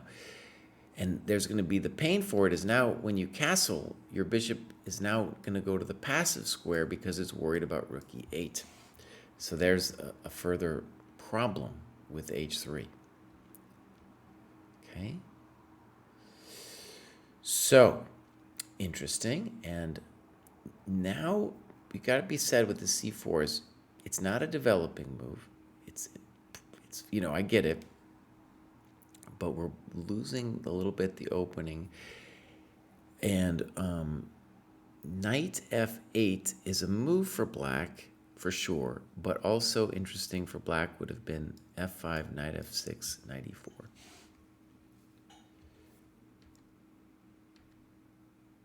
I'm not sure about that one. Okay. Losing time. Helping them gain time because their knight needed to come out. Okay. Okay. Okay. Good. Okay. Fair. Okay. Pop. Pop, pop, pop. Now we got a little endgame. Yeah. And this, by the way, we should say something about. Because black, we think about this position. We actually had a very similar structure about an hour ago. In fact, I know it was the exact same structure. Where black, it was the exact same structure, pawn structure anyways, where black had the advantage of the better king and should therefore not have traded off the queens. A very similar thing just has happened. And it is true that knight on f4 is a good piece, but if they can't get anything substantial for it, then this whole thing was not a good situation because you're the one with the potential of a passed pawn. Weird. Very strange. Now they're allowing rook e7. Boom. Is it really a mistake? I'm going to go ahead and say no. I say, no way. That's got to be a good move, Baus. Come on, son. That's a great move. Rook b8. That's one of the saddest things ever. So, g3. I think g3 is very interesting, and here we need some variations. I think you're hanging the pawn on purpose. And a variation could go knight h3, king g2, g4, knight h4, where your knight is suddenly a hero and this knight kind of a chump. Game's not necessarily, the variation's not necessarily over, by the way, because this knight might be dancing and hopping. Okay? King f8, and now you make a mistake. You need to stay on the 7th rank, right? Now, you could say to me, Kraai, he's messing with me with the 96 and stuff. Nah, maybe he is a little bit. Maybe, okay. Maybe I'm the one who's the chump. Okay? Maybe I'm the one that's the chump. Wait a second. Let's pause. Let's do a pause. Because Christopher MCC is saying that this rook is easily repelled, and maybe it's a little bit more complicated than I first realized.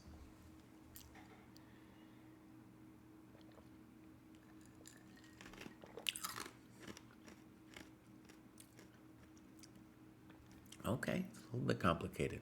Now, g5 is first of all horrendous, and the move that black should play is king f8. There's no question about it. So, rook e7 in itself can't be bad because you're forcing the rook, your opponent's rook, onto a passive square. Now, whether we're winning or not, that's another interesting question. We would like to find a way to keep the rook there, and our major problem right now is that this knight's a chump. Right? It's dominated by this pawn.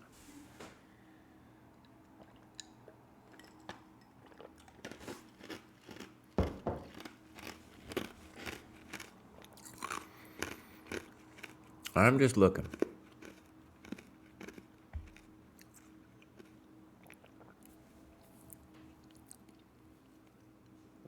G3, I think, is a very creative move. In that you're willingly giving up the h3 pawn. Or maybe, I don't know, you didn't give a variation. This is hard for me to judge. Oh,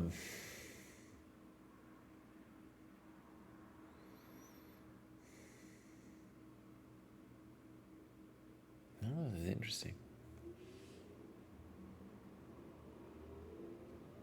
Okay, let's look. Pop, pop.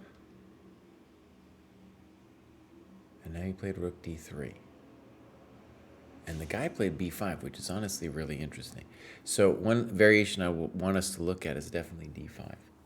And the main feature of this is we really want to improve our knight, and our knight is dreaming about getting to that square. Right? Passive, good move, activating the rook. Good move, activating the rook. And now we have we have sometimes called a backward pawn. Black has his own pawn problems. Now, the thing I want us to see is in the next series of moves, do you do anything to fix the knight? I don't know why did we give him the pawn?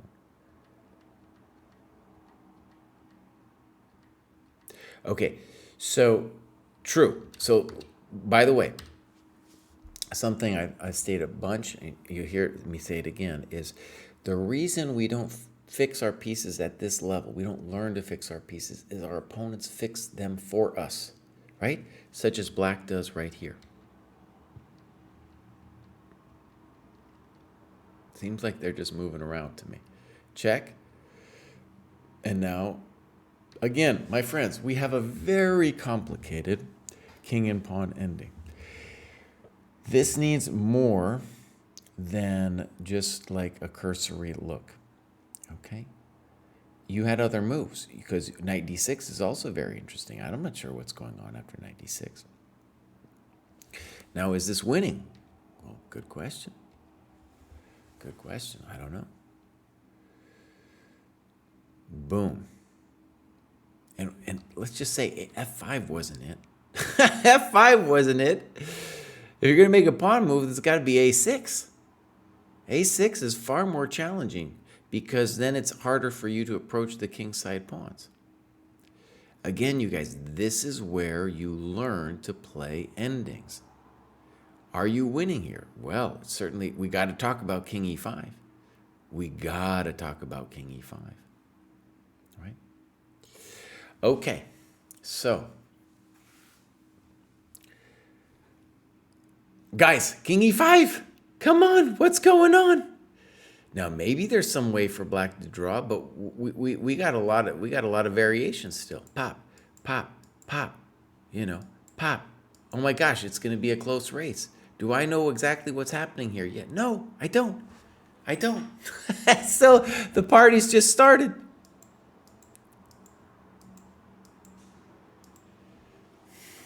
All I know is we ain't going to lose. All right.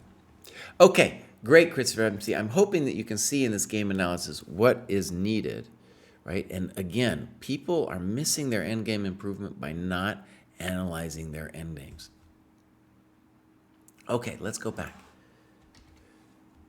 The senseis might be a little mad at me, but I do think I have until 3:30 before officially they yell at me and be like, get out of here, Baus. We got to do the Taos.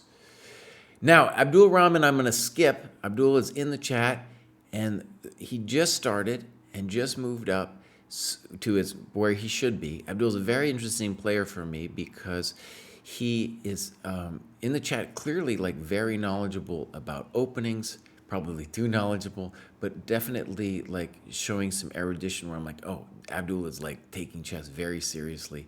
So he just joined the dojo. Pumped to see him around. Hope to see some sparring. Again, hope to see him in the chat. Okay, then we're going to go step back. Let me say, some people I recognize have different skills than others. I've never been good with memory. Abdul, dude, he's like, oh, this position is kind of like such and such game from such and such. And I'm like, oh, my God. This is step back. What do we got here? Ratings. Crushing it. And let's see what's happening here. Let's see if we got some games here. No. So it's a little hard for me to understand what's going on with step back. And yeah, not that much has been done. A couple stuff in the end game. So we'll have to wait to see what's going on here. And some algorithms and stuff. Okay, so maybe, well, no, they kind of sort of been here, and then a big jump happened. So it's hard for me to judge exactly what's going on with step back.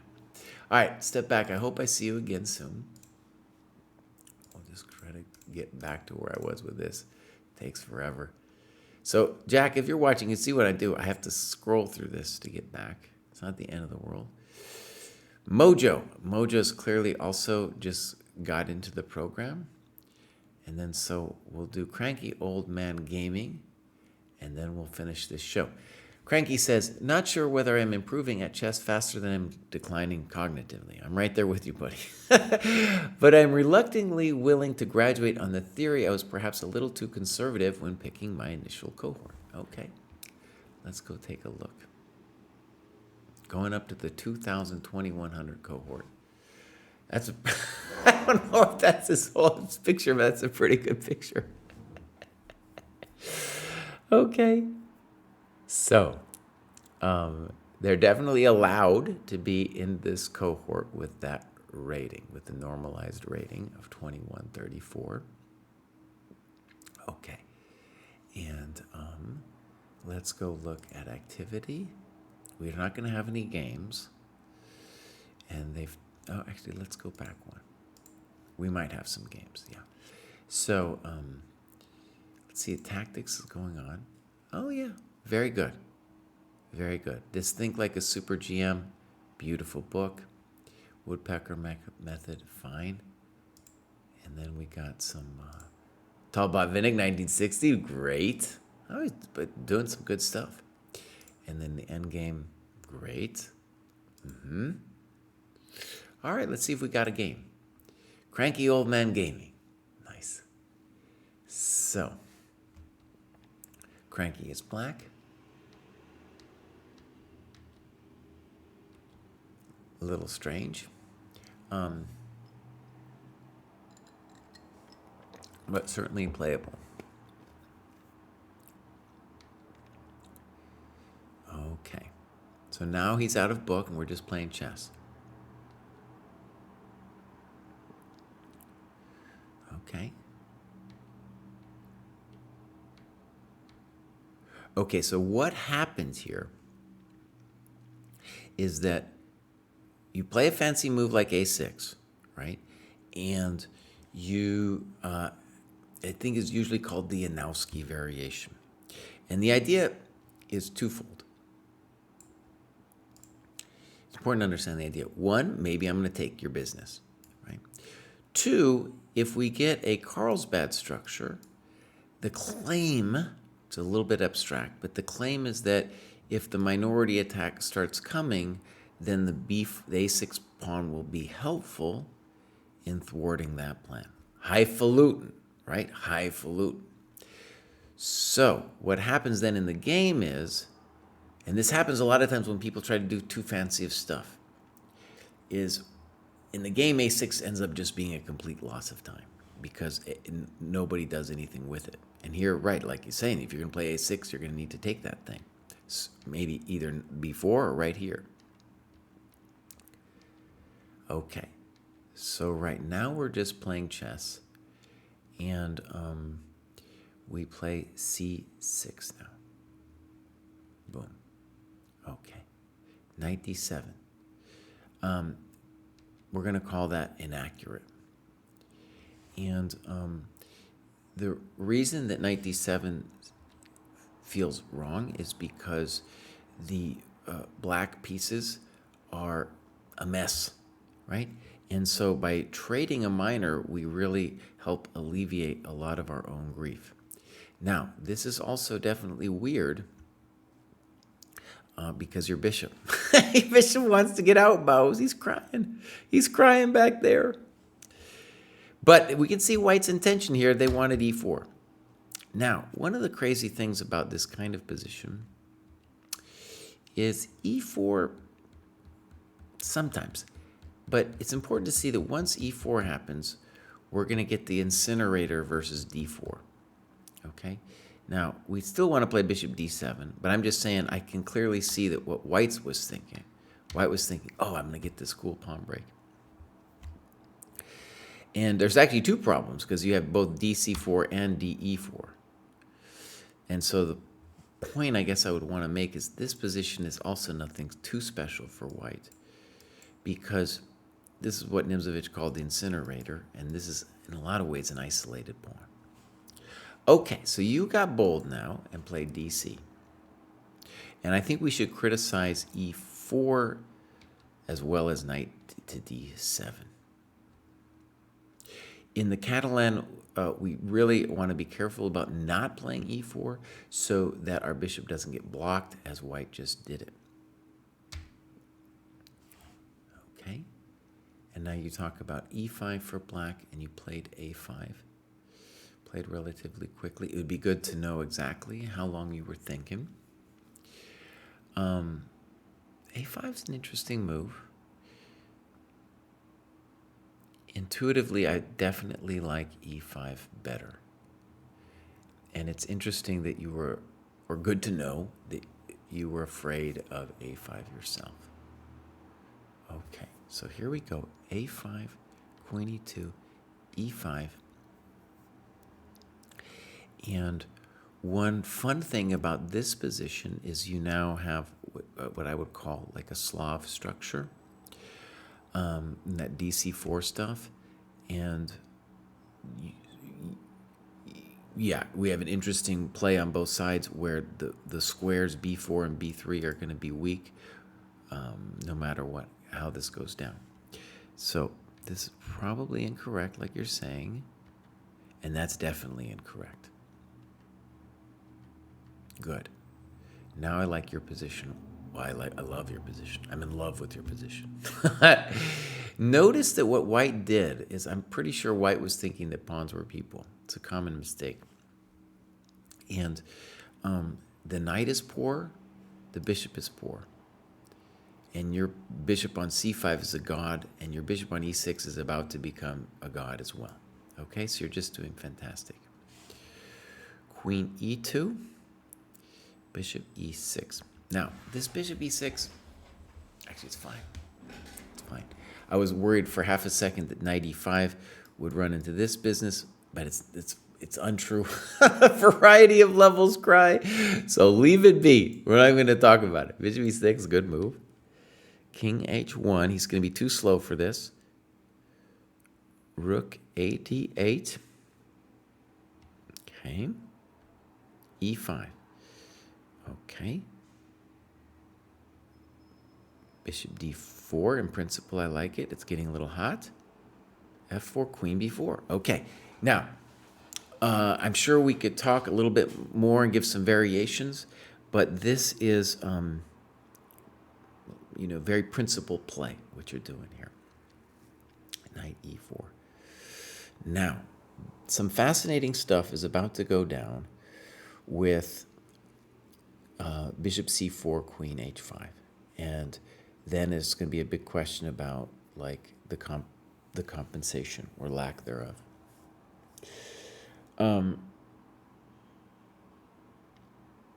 A interesting variation for us that should be considered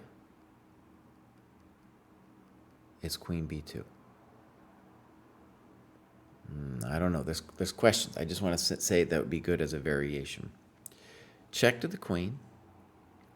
This, by the way, is very common in this kind of structure. Black gets the b4, the weaknesses on the queen side, and white is going for it. My sense is that from the beginning, white didn't have enough juice, but it's definitely frightening. Okay. Bishop f1. Check to the miserable. Bishop e4. Oh my gosh. And the tricky thing that maybe you missed is that this, you might have thought that the bishop could come back. I might have thought that too. Still, I don't know exactly what's happening yet. Queen h6.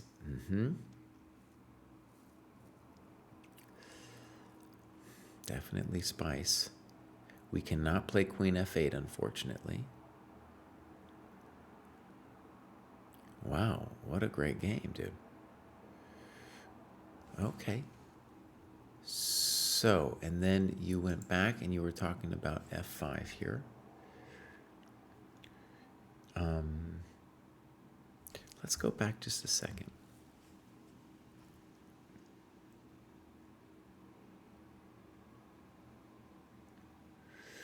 Yeah, interesting position. Interesting. Let me go back a little bit too, because I went a little fast. I'm worried that the senses are shouting. They're shouting in my ear. So this all seems hard to argue with. I very much believe in your position here. Now, king h1.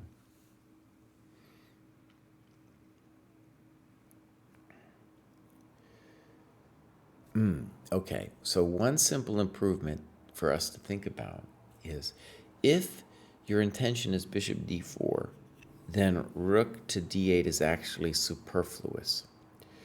We know on king h1 exactly what's going down, right? They're pushing. Now, by the way, well, maybe e5 could be thought of over here, right? But anyways, here I think we can think of improving our whole business with here. And we're going to have your intention. We're just faster, right? And then I think we can just believe in your position there. So that would be an important I think that's like, nipping it in the bud before it even has a chance to go loco as it did in the game. Because all of a sudden here I was like, okay, it's getting a little hot. It's getting a little hot. I want to give 94 an exclam, Yeah. And then we're talking about f5. We could think of also another move to look at here would be h6.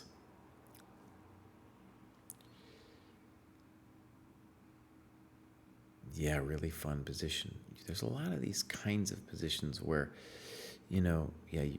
white must go for it. I appreciate especially that you didn't use, big computer analysis here.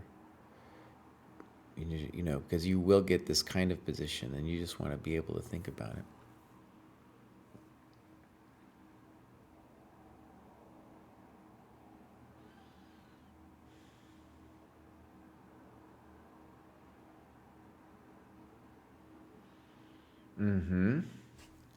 So you're saying ef6, bishop f1.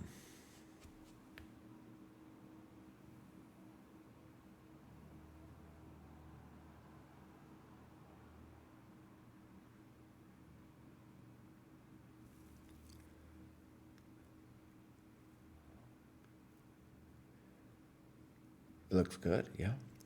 Okay, great, you guys. You see, I sunk in my chair there. I just totally sunk down into my chair. Oh, yeah, I yelled at you, DM Hokie. I'm definitely yelling at you, buddy. All right, you guys, I'm going to take a quick, I'm going to log off and...